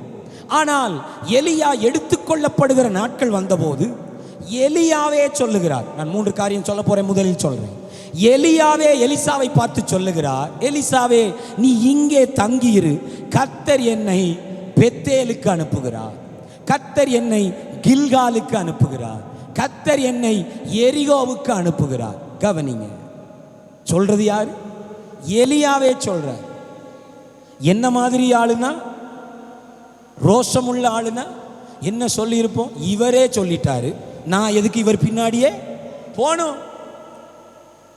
நான் வாரது அவருக்கே பிடிக்கல பாஸ்டர், அப்புறம் எதுக்கு அங்க போகணும்? நமக்குன்னு ஒரு சுயமரியாதை இல்லை. ஆனா அவன் அப்படி இல்லை. அவன் என்ன சொன்னான் தெரியுமா? நான் உம்மை விடுகிறதில்லை என்று உம்முடைய ஜீவனையும், நீர் கூட செத்து போயிருவீரு, கர்த்தருடைய ஜீவனையும் கொண்டு சொல்லுகிறேன். நான் உம்மை விட போறதே, ஏன்னா நீர் எனக்கு தரப்பட்ட பரிசு, நீர் எனக்கு கர்த்தர் தந்த கிருபை, நீர் எனக்கு தேவனால் தந்த தலைவர் பற்றி கொண்ட. கவனி, இப்ப 3 ஊருக்கும் பின்னாடியே போறான். போகிற போது அந்தந்த ஊர்ல இருக்கிற கொஞ்சம் ஆட்கள், இவனுடைய பழைய ஃப்ரெண்ட்ஸ், அவங்கெல்லாம் இவனை பார்த்து சொல்லுவாங்க, எலிசா உன் கதை இன்னையோட முடிய போகுது. உங்க பாஸ்டர், உங்க தகப்பே, எங்க அப்பா, ஏன் சபைன்னு கூடவே திரிஞ்சிய கர்த்தர் இன்னைக்கு உன் தகப்பனை உன்னை விட்டு எடுக்க போறார் தெரியுமா? நீங்க பிரிய போறீங்க தெரியுமா?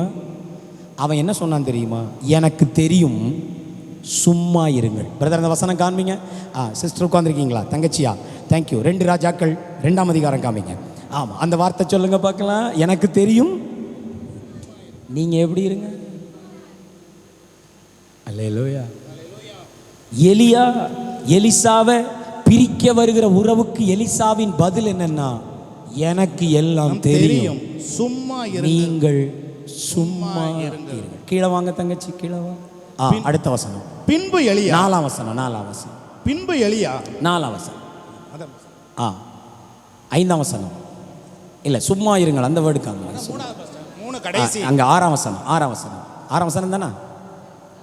3ஆம் வசனத்துல இருக்கா? சரி, படிங்க. அப்பொழுது பெத்தேலில் இருந்த தீர்க்கதரிசிகளின் புத்திரர் எலிசாவின் இடத்தில் வந்து, மெனக்கிட்டுன்னு இதுக்குன்னே ஆட்கள் சுத்திட்டு இருக்காங்க. என்ன கவனிச்சுட்டே வாங்க. என்ன இதுக்குன்னே ஆட்கள்? எதுக்கு? உனக்கு தெரியுமா? உங்க சபையை பத்தி உனக்கு, உங்க பாஸ்டரை பத்தி உனக்கு தெரியுமா? உங்க சபைக்கு வர்ற இந்த ஆத்மா உனக்கு தெரியுமா? உங்க சபையில் இருக்கிற அந்த மூப்பர் குடும்பத்தில் இப்படி ஒரு காரியம் நடக்குது உனக்கு? இப்படி சொல்றதுக்குன்னே காரைக்குள்ள கொஞ்சம் பேர் சுத்திட்டு இருப்பான். அங்க சுத்திட்டு இருக்கான் பாருங்க. வந்துன்னா தெரியுதா? இவன் போகல, அவங்களா தேடி வந்து, இன்றைக்கு கர்த்தர் உனக்கு தலைமையாயிருக்கிற உன் எஜமானை உன்னை விட்டு எடுத்துக்கொள்வார் என்பது உனக்கு தெரியுமா? உனக்கு தெரியுமா? என்ன தெரியுமா? சபையை பத்தி உனக்கு? இப்படி பேதையா இருக்காத, வெகுளியா இருக்காத, நல்லா தெரிஞ்சுக்க அப்படின்னு போட்டு கொடுக்கிற ஆட்கள். பதில் என்ன? எலிசாவோட பதில் அதற்கு அவன், எனக்கு தெரியும், எனக்கு தெரியும், சும்மா இருங்கள், என் சபையை பற்றி எனக்கு தெரியும். ஆமென் சொல்லுங்களேன். அப்படி சொல்ற ஆட்கள் இருக்கீங்களா? எனக்கு நீங்க என்ன செய்யுங்க? பக்கத்தில் பார்த்து சொல்லுங்க பார்க்கலாம். எனக்கும் தெரியும், சும்மா இருங்க. யாராவது ஒரு விசுவாசியை பற்றி கதை கட்டிட்டு வந்து உட்காந்து தெரியுமா உங்களுக்கு அப்படின்னு ஆரம்பிச்சா சொல்லுங்க, எங்க சபையை பற்றி எங்களுக்கு நல்லா, நீங்க சும்மா. நம்ம ஊரில் அதுக்கு வேற பாஷெல்லாம் இருக்கு. அல்லேலூயா. இப்படி சொல்கிறவங்க தான் கிருபையை பற்றி கொள்ள முடியும். இது ஒரு இடத்துல இல்லை, 2 இடத்துல இல்லை, 3 இடத்துல இதே வேலைக்கு ஆட்களை வச்சுருக்கான் சாத்தான். ஆனால் 3 இடத்திலும் அவன் சொன்னான், எனக்கு தெரியும், சும்மா இரு. புரிஞ்சவங்க ஒரு ஆமேன்னு சொல்லுங்களேன். நீங்கள் நல்ல உறவோடு இருக்கிற ஆவிக்குரிய உறவை குறித்து யாராயிலும் பேசினால் அவங்ககிட்ட சொல்லுங்க, அந்த சகோதரியை பற்றி எனக்கு தெரியும், நீங்கள் சும்மா இருங்க. எங்கள் ஆவிக்குரிய தகப்பனை பற்றி எங்களுக்கு தெரியும், சும்மா இருங்க. ஆமேன்னு சொல்லுங்களேன். நம்பர் 3, அதுலேயே 3 கவனிங்க. இப்போ யோர்தான் வந்து நிற்குது. யோர்தான் என்றாலே மரணம் என்று அர்த்தம். யோர்தான் புரண்டு ஓடுது. எலியா ஒரு சால்வையை சுழற்றி அதில் அடிக்கிறான். எலியாவின் தேவன் எங்கேன்னு யோர்தான் 2ஆ பிரியுது. கவனியுங்கள், எலிசாவுக்கு இப்போது கூட பிரியும் மனமில்லை. யோர்தான் கூட என்னை பிரிக்க முடியாது, நான் அவன் பின்னாடியே போவேன். எது வரைக்கும் பின்னாடி போனான் தெரியுமா? எலியா கேட்கிறார், இவ்வளவு தூரம் என்னை பின்பற்றி வருகிறாயே, உனக்கு என்ன வேண்டும்? அவன் கேட்டான் பாருங்க, உம்மிடத்தில் இருக்கிற ஆவியின் வரம் எனக்கு ரெட்டிப்பாய் கிடைக்கும்படி. சகோதரா சகோதரி, சபையிலே தேவன் தந்த ஆவிக்குரிய தகப்பனை, அவர் மீது வைத்த அபிஷேகத்தை, அவர் மீது தேவன் வைத்த ஆவியின் வரத்தை ரசிப்பீர்களானால், அதை பெருமையா எண்ணுவீர்களானால், அதை கனப்படுத்துவீர்களானால், அதை அட்மயர் பண்ணுவீங்கன்னா, அது உங்க சந்ததிக்கு 2 மடங்காய் வரும் என்பதில் சந்தேகமில்லை. அல்லேலூயா. இவ என்ன ரசிச்சிட்டு இருக்கான் புரியுதுங்களா? எலியாவினுடைய பலவீனங்கள் இவனுக்கு தெரியும். எலியா சூரை செடியில் கேள்பில் முடங்கினவர் என்பது இவனுக்கு தெரியும். ஏசபேலுக்கே பயப்படுகிறவர் நன்றாய் தெரியும். தேவனை விட்டு பின்மாற்றம் அடைந்திருந்தார் நன்றாய் தெரியும். எலியாவின் பழைய கதையெல்லாம் தெரிந்திருந்தாலும் அவன் ரசித்தது அவன் தனிப்பட்ட வாழ்க்கை அல்ல, அவன் குடும்பத்தை பற்றி பேசாதீங்க, அவங்க பிள்ளைகளை பற்றி பேசாதீங்க. எனக்கு பெரிதா இருப்பதெல்லாம் அவர் தலையின் மீது இருக்கிற ராஜரீக அபிஷேகம். ஹல்லேலூயா. ஆமென். சபைக்கு வந்தா சபையில் இருக்கிற நபர்களுடைய தனிப்பட்ட உறவை தோண்டாதீங்க. இன்னைக்கு பாஸ்டர் அதையும் சொன்னாங்க, கவனிங்கள். அதனால தான் நான் போல்டாக இங்கே நிற்கிறேன், கான்ஃபிடென்ட்டாக நிற்கிறேன், ப்ராஃபட்டிக்கல் வேர்டு நிற்கிறேன். இயேசு கிறிஸ்து நாசரேத்துக்கு போயிருக்கிறார். அவங்க எல்லாரும் அவருடைய தனிப்பட்ட உறவை பேச ஆரம்பிச்சாங்க. இவன் தச்சன் அல்லவா, இவன் தச்சனின் மகன் அல்லவா, இவன் தம்பி தங்கச்செல்லாம் நம்ம கூட இருக்கிறார் அல்லவா, இவன் படிப்பறிவு இட்டாதவன். கவனிங்க, தனிப்பட்ட பர்சனல் ப்ராப்ளம், பர்சனல் ஃபேமிலி லைஃப்பை நீங்கள் கிண்டி கிளற ஆரம்பிச்சிங்கன்னா அவங்களால உங்களுக்கு வர வேண்டிய அற்புதம் நன்மை வராமல் போகும். அல்லேலூயா. ஊழியருடைய தனிப்பட்ட வாழ்க்கை இருக்கட்டும், ஊழியருடைய தனிப்பட்ட காரியம் இருக்கட்டும், மூப்பருடைய தனிப்பட்ட பிரச்சனை இருக்கட்டும், அவருடைய பிள்ளைகள் சிலருக்கு சேட்டை இருக்கட்டும், நீங்க அட்மயர் பண்ண வேண்டியது, நீங்க அக்செப்ட் பண்ண வேண்டியது, நீங்க ரெகக்னைஸ் பண்ண வேண்டியது கர்த்தர் அவங்க மேல வச்ச கிருபை, கர்த்தர் அவங்க மேல வச்ச அழைப்பு, கர்த்தர் சபையின் மீது வைத்த அபிஷேகம். அல்லேலூயா. கிருபையை பற்றி கொண்டா கிடைச்சது என்ன தெரியுமா? ரெட்டிப்பான ஆசீர்வாதம். எது பிரிச்சது பிரதர்? என்னை கவனியுங்கள், என்னை கவனியுங்கள். பிரித்தது எது? வசனத்தை வாசிச்சீங்கன்னா, அக்கினி ரதங்களும் குதிரைகளும் அவர்கள் நடுவாக வந்து 2 பேரையும் பிரித்தது. எலியா ஏறி போனான், எலிசா பூமியிலே ரெட்டிப்பான வரமுடையவனாய் மாறினான். இப்படி சொல்லட்டும், தெய்வீக திட்டமே அல்லாமல் ஒன்றும் உங்களுக்கு தேவன் தந்த சபையை விட்டோ, தேவன் தந்த தலைவரை விட்டோ உங்களை பிரிக்காமல் பார்த்து கொள்ளுங்கள். அல்லேலூயா. சத்தமா ஒரு அல்லேலூயா. ஹல்லேலூயா. நானெல்லாம் இங்கே வந்துவிட்டு போகிற விருந்தாள் பிரசங்கியார். விருந்து எப்போதுமே கொஞ்சம் சுவையா இருக்கும், ஆனால் உடலுக்கு கேடு. இது 2 நாள் தான் கதை. இன்னைக்கு நைட்டு முடிச்சுட்டு காலையில் கிளம்பி ஓடின்னு. நான் 1 வாரம் பிரசங்கம் பண்ணா உங்கள் உடம்பு கெட்டு போ. ஏன்னா இங்கே அஜினமோட்டோ நிறைய, மசாலா நிறைய. ஆமே, என்னையா மிதக்கும், பார்க்க அப்படியே டேஸ்ட்டாக இருக்கும். ஸ்தோத்திரம். பாரடைஸ் பிரியாணி மாதிரியே இருக்கும். ஆனால் கவனிங்க, ரொம்ப நாள் சாப்பிட முடியாது.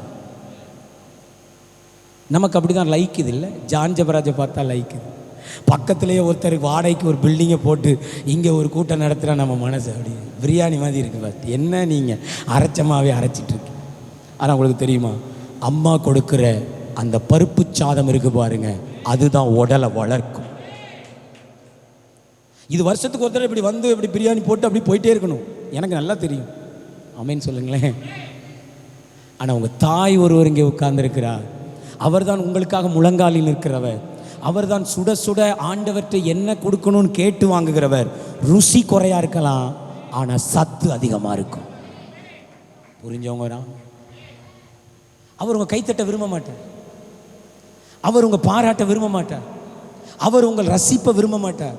அவர் விரும்புகிறதெல்லாம் உங்கள் ஆரோக்கியம், நீங்கள் வளரணும், நீங்கள் ஸ்திரப்படணும், நீங்கள் உறுதியாக நிற்கணும்.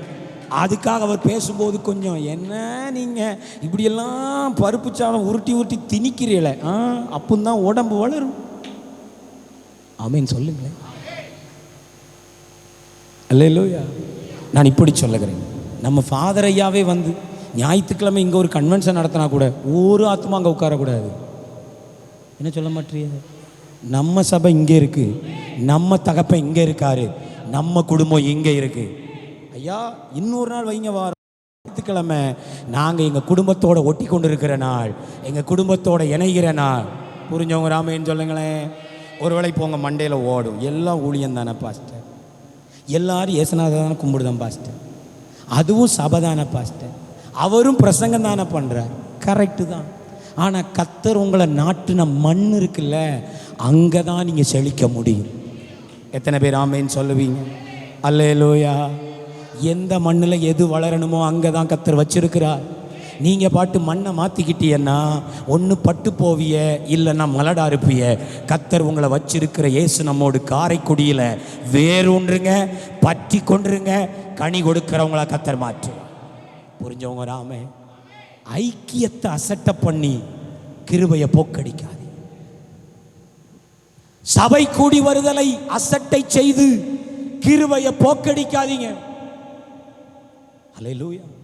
ஆவிக்குரிய தலைமையை அசட்டை செய்து கிருபையை போக்கடிக்காதீங்க. நேரம் முடிய போகிறது. கடைசி குறிப்பை சொல்லி முடிக்கிறேன். மத்தேயு சுவிசேஷம் 25வது அதிகாரம் வசனங்கள் 18 முதல் 18 மட்டும் வாசிச்சுட்டு நம்ம ஜெபம் பண்ண போகிறோம். ஒரு தாலந்தை வாங்கினவனோ போய் நிலத்தை தோண்டி தன் எஜமானுடைய கிருபையை, பணத்தை, தாலந்தை, அழைப்பை, திறமையை புதைத்து வைத்தான். கிருபையை போக்கடிக்கிற 5வது காரியம், கர்த்தர் தந்த தாலந்துகளை பயன்படுத்தாமல் கிருபையை போக்கடிக்காது. ஆண்டவர் உங்களுக்கு திறமைகளை தந்திருக்கிறாரா? சபையில பயன்படுத்துங்கள். அல்லேலூயா. தேவன் உங்களுக்கு சில விசேஷ கிருபையை தந்திருக்கிறாரா? சபையில பயன்படுத்துங்கள். உங்களால் 10 பிள்ளைகளுக்கு இயேசுவை சொல்ல முடியுமா? VBSல டீச்சர் ஆவாங்க. ஆமே. என்ன சொல்ல மாட்டீங்க? உங்களுக்கு பாடும் திறமை இருக்கிறதா? ஊழியரிடத்துல சொல்லுங்கள். உங்கள் தாலந்துகளை, தேவன் கொடுத்த கிருபைகளை, தேவன் கொடுத்த வீட்டை ஜெப வீடா பயன்படுத்துங்க. தேவன் கொடுத்த வாகனத்தை ஊழிய வாகனமா பயன்படுத்துங்க. தேவன் தந்திருக்கிற சம்பாத்தியத்தை சபையின் வளர்ச்சிக்காக பயன்படுத்துங்க. தேவன் தந்திருக்கிற அவருடைய ஐஸ்வர்யங்களை தேவ ராஜ்யத்துக்காக பயன்படுத்துங்க. இல்லைன்னா நாம் கிருபையை போக்கடிக்கிறவளாயிருப்போம். ஒரு ஆமேன்னு சொல்லுங்களேன். தேவன் உங்களுக்கு தந்திருக்கிற தாலந்து அவர் உங்களுக்கு தந்த பரிசு.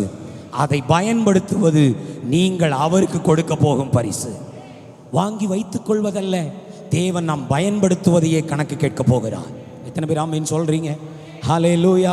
ஆண்டவரே என்கிட்ட திறமை இருந்துச்சு, ஆண்டவரே எனக்கு அபிஷேகம் இருந்துச்சு, எனக்கு ஞானம் இருந்துச்சு, சுவிசேஷம் சொல்கிற கிருபை இருந்துச்சு, நல்ல டீச் பண்ணுற வரம் இருந்துச்சு, ஆனால் நான் யாருக்கும் எதையும் பயன்படுத்தலை என்று வாழ்கிற வாழ்க்கை ஆண்டவர் சொல்லுவார் பிரயோஜனமற்ற ஊழியனே. ஆனால் பயன்படுத்துகிறவனை பார்த்தவர் சொல்லுகிறார், நல்லது உத்தமமும் உண்மையுமுள்ள ஊழியக்காரனே, கொஞ்சத்தில் உண்மையாயிருந்தாய், அநேகத்தின் மேல் நான் உன்னை அதிகாரியாய் மாற்றப் போகிறேன். உங்களை கொஞ்சத்தில் இருந்து அநேகத்திற்கு கொண்டு போக போகிறது எது தெரியுமா? கொஞ்சத்தை பயன்படுத்துங்க, கொஞ்சத்தை பயன்படுத்துங்க. ஒரு ஆமேன் சொல்லுங்களேன். தாளந்த பயன்படுத்தாமல் கிருபையை போக்கடிக்காதீங்க, கிருபையை பற்றி கொள்ளுங்க. 2 தாளந்து தான் இருக்கா, அந்த 2ஐயும் இயேசுவுக்காக பயன்படுத்துங்க. 1 தாளந்து தான் இருக்கா, அந்த 1ஐ இயேசுவுக்காக பயன்படுத்துங்க. பயன்படுத்த பயன்படுத்த கிருபை பெருகுவதாயிருக்கும். அல்லேலூயா. ஹல்லேலூயா. செய்தியை முடிக்க வேண்டிய நேரம். ஆமென். கர்த்தருக்கு ஸ்தோத்திரம். கிருபையை பற்றி கொண்டோரா போக்கடித்தோரா? யாரா இருக்க போகிறோம்? யாரா இருக்க போகிறோம்? ஹல்லேலூயா. 5 காரியங்களை தேவன் நம்மோடு பேசினார். 1, முழுமையாய் உன்னை அர்ப்பணிக்காமல் கிருபையை போக்கடிக்காதே. 2, உலகத்திற்கு ஒத்த வாழ்க்கை வாழ்ந்து கிருபையை போக்கடிக்காதே. 3, விட்டுவிட மனமில்லாமல் கிருபையை போக்கடிக்காதே. 4, தேவன் தந்த ஐக்கியத்தை அலட்சியம் பண்ணி கிருபையை போக்கடிக்காதே. 5, அவர் தந்த தாளந்துகளை புதைப்பதால் கிருபையை போக்கடிக்காதே. அல்லேலூயா. எழும்பி நிற்போமா? There is a way back. திரும்பி வர ஒரு வழி இருக்கிறது. எழும்பி நின்று ஜெபிக்க போகிறோம். 2 அல்லது 3 நிமிடம் ஜெபித்துட்டு பாஸ்டரையா கையில் நான் தர விரும்புகிறேன். தேவன் புது கிருபைகளை சபைக்கு தருவாராக. நீங்கள் புதிதாய் வந்தவர் என்றால் இயேசு இன்றைக்கு உங்களை அழைக்கிறார். உன் இருதயத்தை எனக்கு தா. ஹல்லேலூயா. உன் வாழ்க்கை முழுவதையும் எனக்கு தா. ஆமென். ஹல்லேலூயா. முன்பே ரட்சிக்கப்பட்ட விசுவாசிகள் என்றால் ஆண்டவர் உங்களை அழைக்கிறார். ஆண்டவர் உங்களை அழைக்கிறார். கிருபையை பற்றிக்கொள். கிருபையை போக்கடிக்காதே. எவ்வளவு தருணங்கள் உனக்கு தரப்படுகிறது, எவ்வளவு நேரங்கள் உனக்கு தரப்படுகிறது, எவ்வளவு வசனங்கள் உனக்கு தரப்படுகிறது, எவ்வளவு வாய்ப்புகள் நமக்கு தரப்படுகிறது, எவ்வளவு அபிஷேகம் நமக்கு தரப்படுகிறது, எத்தனை விசேஷ கூட்டங்கள் நமக்கு தரப்படுகிறது. என்ன செய்கிறோம்? அவைகளால் என்ன செய்கிறோம்? எழும்பி நின்றவங்க கண்களை மூடிக்கொள்ளுங்கள். அடுத்த 2 நிமிடம் யார் கண்ணும் திறந்திருக்க கூடாது. இங்கே இருக்கிற சில தம்பிமார் கூட கண்களை மூடி ஜெபிக்க விரும்புகிறேன். குட்டி தங்கச்சிமார் கண்களை மூடிக்கொள்ளுங்க. எல்லார் மேலையும் தேவன் ஒரு புது கிருபையை தர விரும்புகிறார். தேவன் புது கிருபையை வைக்க விரும்புகிறார். எந்த இடத்துல கர்த்தர் உங்களை உணர்த்தினாரோ அதுக்கு மட்டும் ஜெபிச்சிருங்க பார்க்கலாம். முதல் குறிப்பு அதை சொல்லிட்டு நான் ஒரு பாடலை பாடி அப்படியே ஜெபிக்க போகிறோம். ஹல்லேலூயா. எந்த குறிப்பில் கர்த்தர் உங்களை உணர்த்துகிறார்? ஆமென். ஆண்டவரே, இந்த இடத்துல நான் கிருபையை போக்கடிச்சிட்டு இருக்கிறேன்ப்பா. அலட்சியம் பண்ற ஆண்டவரே, ஐக்கியத்தை அலட்சியம் பண்றதுனால கிருபையை போக்கடிக்கிற ஆண்டவரே.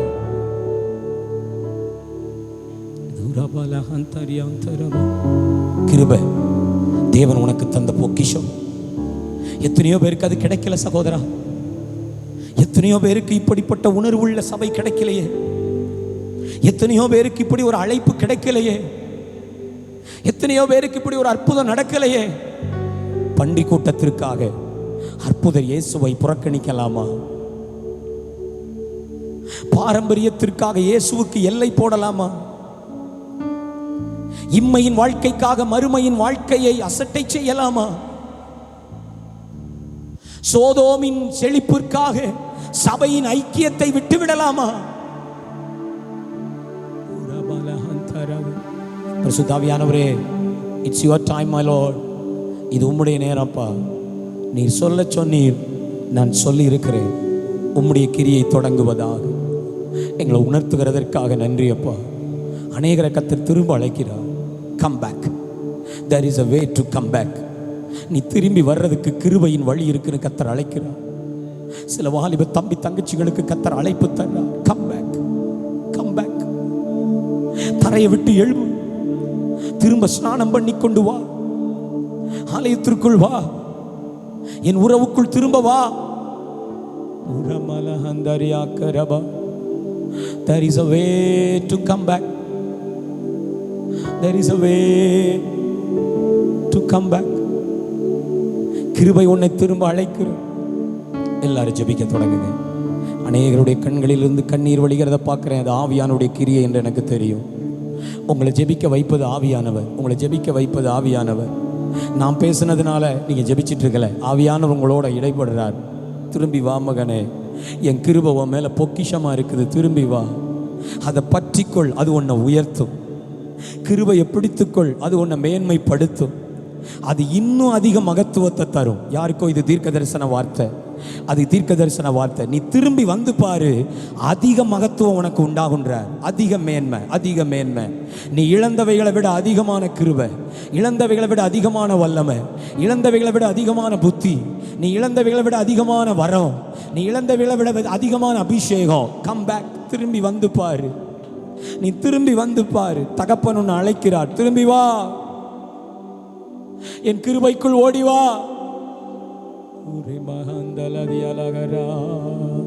உங்க கிருபை வேண்டுமே, உங்க கிருபை போதுமே, உங்க கிருபை இல்லாம நான் ஒன்றும் இல்லையே. உங்க கிருபை, உங்க கிருபை போதுமே, தேவ கிருபை இல்லாம நான் ஒன்றும் இல்லையே இயேசுவே. ஏதோ ஒரு பகுதியில் கிருபையை இழந்து போய், அப்பாவுடைய பிரசன்னத்தை இழந்து போய் தூரமாய் நிற்கிறது போல நிற்கிற தேவ பிள்ளைகளை கர்த்தர் அழைக்கிறார். ஓடிவா, ஓடி, உன் பாவத்தை நான் நீக்குவேன், ஓடிவா. திரும்பவும் உன்னை நான் பரிசுத்தமாக்குவேன், ஓடிவா. திரும்பவும் உன்னை நான் பயன்படுத்த விரும்புறேன், ஓடிவா. உன் மேல நான் வச்ச கிருபை மாறாது. மலைகள் விலகினாலும், பர்வதங்கள் நிலைபெயர்ந்தாலும் என் கிருபை உன்னை விட்டு விலகாது சிஸ்டர். கர்த்தர் சொல்றார், என் கிருபை உன்னை விட்டு விலகாது மகளே. திரும்பி வா, இன்னும் வாசல் திறந்திருக்கு, திரும்பி வா. உனக்கு என் இதயம் பூட்டப்படல, திரும்பி வா. உங்க கிருபை வேண்டுமே, உங்க கிருபை போதுமே, உங்க கிருபையில் கை உயர்த்தி பாடுங்களேன். We need more grace, Lord. உங்க கிருபை வேண்டுமே, உங்க கிருபை போதுமே, உங்க கிருபை இல்லாம நான் ஒன்றும் இல்லையே இயேசுவே. உங்க கிருபை திரும்ப தாங்கப்பா. எங்க தம்பிமாருக்கு திரும்ப தாங்கப்பா. வாலிப தங்கச்சிமார் மேல திரும்ப கிருபை தாங்கப்பா. அதோட அருமை தெரியாம தொலைச்சிட்டோம்ப்பா. அது பொக்கிஷம் தெரியாம விட்டுட்டோம்ப்பா. பிசாசு கேட்ட போது ஈஸியா தூக்கி கொடுத்துட்டோம்ப்பா. உலகம் கேட்ட போது ஈஸியா தூக்கி போட்டுட்டோம்ப்பா. இப்ப புரியுது, கிருபைதா எங்க மேன்மை, கிருபைதா எங்க சொத்து. கேட்கிற எல்லார் மீதும் கிருபையின் பிரவாகம் விளங்குவதாக. கிருபையின் பெருவெள்ளம் இறங்கிட்டு இருக்கு. பெற்றுக்கொள் சகோதரா. கண்களை மூடி வேடிக்கை பார்க்காது, கண்களை மூடி வாய் திறந்து கதறி சொல்லு, கிருபை வேண்டுமே. ரெஸ்டோர் மீ அகைன் லார்ட், என்னை மீண்டும் புதுப்பியோ.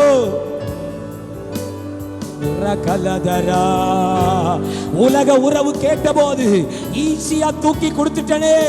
இப்ப தெரியுது, அந்த கிருபைதாய சொத்து. சொல்லு தங்கச்சி, கிருபைதாய சொத்து, கிருபைதா எனக்கு எல்லாமே.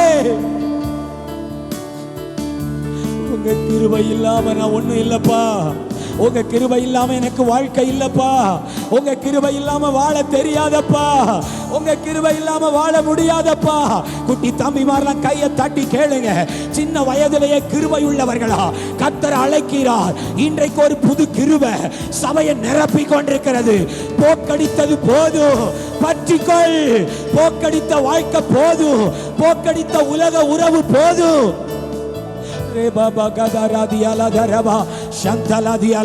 30 வினாடி ஸ்தோத்திரம் பண்ணுங்க, ஸ்தோத்திரம் பண்ணுங்க, கர்த்தரை துதிங்க. There is a way back.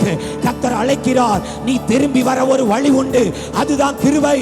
பற்றி கொண்டு வா, தைரியமாய் கிருபாசன தண்டைக்கு ஓடி வா.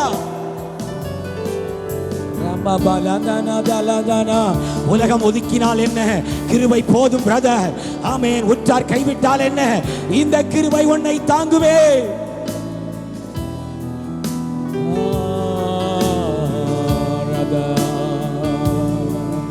உங்க கிருபை இல்லாம நான் ஒன்றும் இல்லை.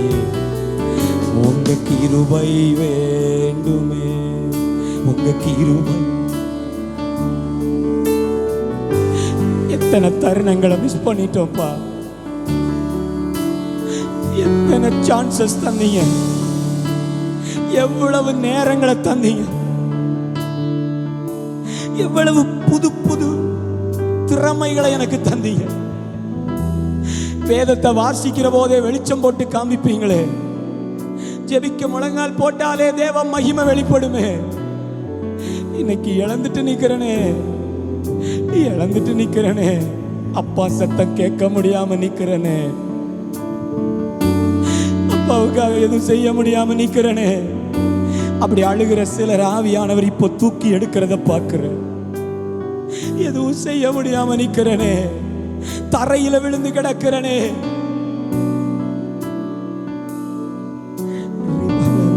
There is a way back, my brother. There is a way back. நீ திரும்பி வர ஒரு வழி இருக்கு.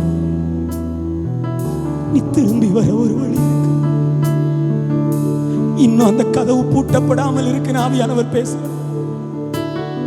அதை நான் உனக்கு பூட்டல மகளே. இப்போ நீ வரலாம். இப்போ நீ என் பள்ளி அறைக்கு வரலாம். இப்போ நீ என் இருதயத்தின் அறைக்கு வரலாம். இப்போ நீ மீண்டும் பழையபடி என்னோட உறவுல இருக்கலாம். நான் உன்னை வெறுத்து விடவில்லை.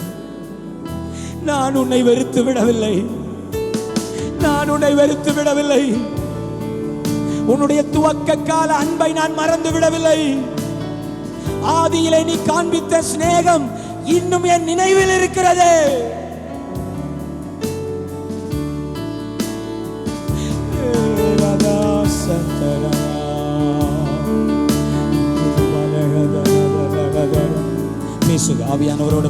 ஆவியானவரோட பேசு. திரும்பி வாங்க. Run to him brother. அப்பாட்ட ஓடி வா பிரதர். அப்பா சொல்றார், என் கதவுகள் இன்னும் திறக்கப்பட்டே இருக்கிறது. Run, there is a way back.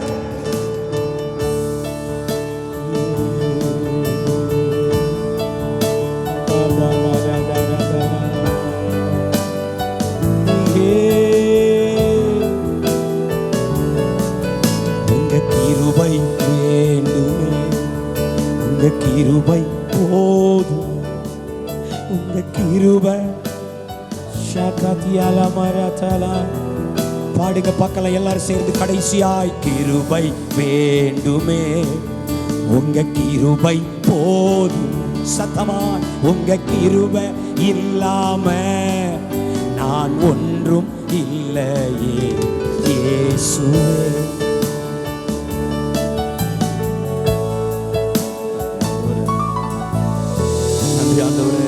நன்றியோடு துதிக்கிறப்பா. சபை உம்முடையதப்பா, ஊழியம் உம்முடையதப்பா. நாங்கள் உம்முடையவர்கள் ஆண்டவரே. நீர் தலையா இருக்கிறீர். ரத்தம் சிந்தி சம்பாதித்த உம்முடைய சபை அப்பா. தகப்பனே, எல்லா மகிமை உமக்கு ஆண்டவரே. எங்களை அப்பா நற்கிரியை தொடங்கினவர், கிறிஸ்துவின் நாள் பரியந்தம் நீர் முடிய நடத்துவீர் அப்பா. வழுவாதபடி எங்களை காக்கிறவரே, உம்முடைய மகிமையுள்ள சன்னிதானத்தில் மாசற்றவர்களாய் எங்களை மிகுந்த மகிழ்ச்சியோடு நீர் நிறுத்துவீர் ஆண்டவரே. மனதார உமக்கு நன்றி செலுத்துகிறோம். என்னுடைய ஆவி ஆத்மா சரீரம் உம்முடைய வருகையில் குற்றமற்றதா நீர் காப்பீர் அப்பா. தகப்பனே, எங்களை முற்றிலும் பரிசுத்தமாக்குவீர். அழைத்தவர் உண்மை உள்ளவர், நீர் அப்படியே செய்வீர் அப்பா.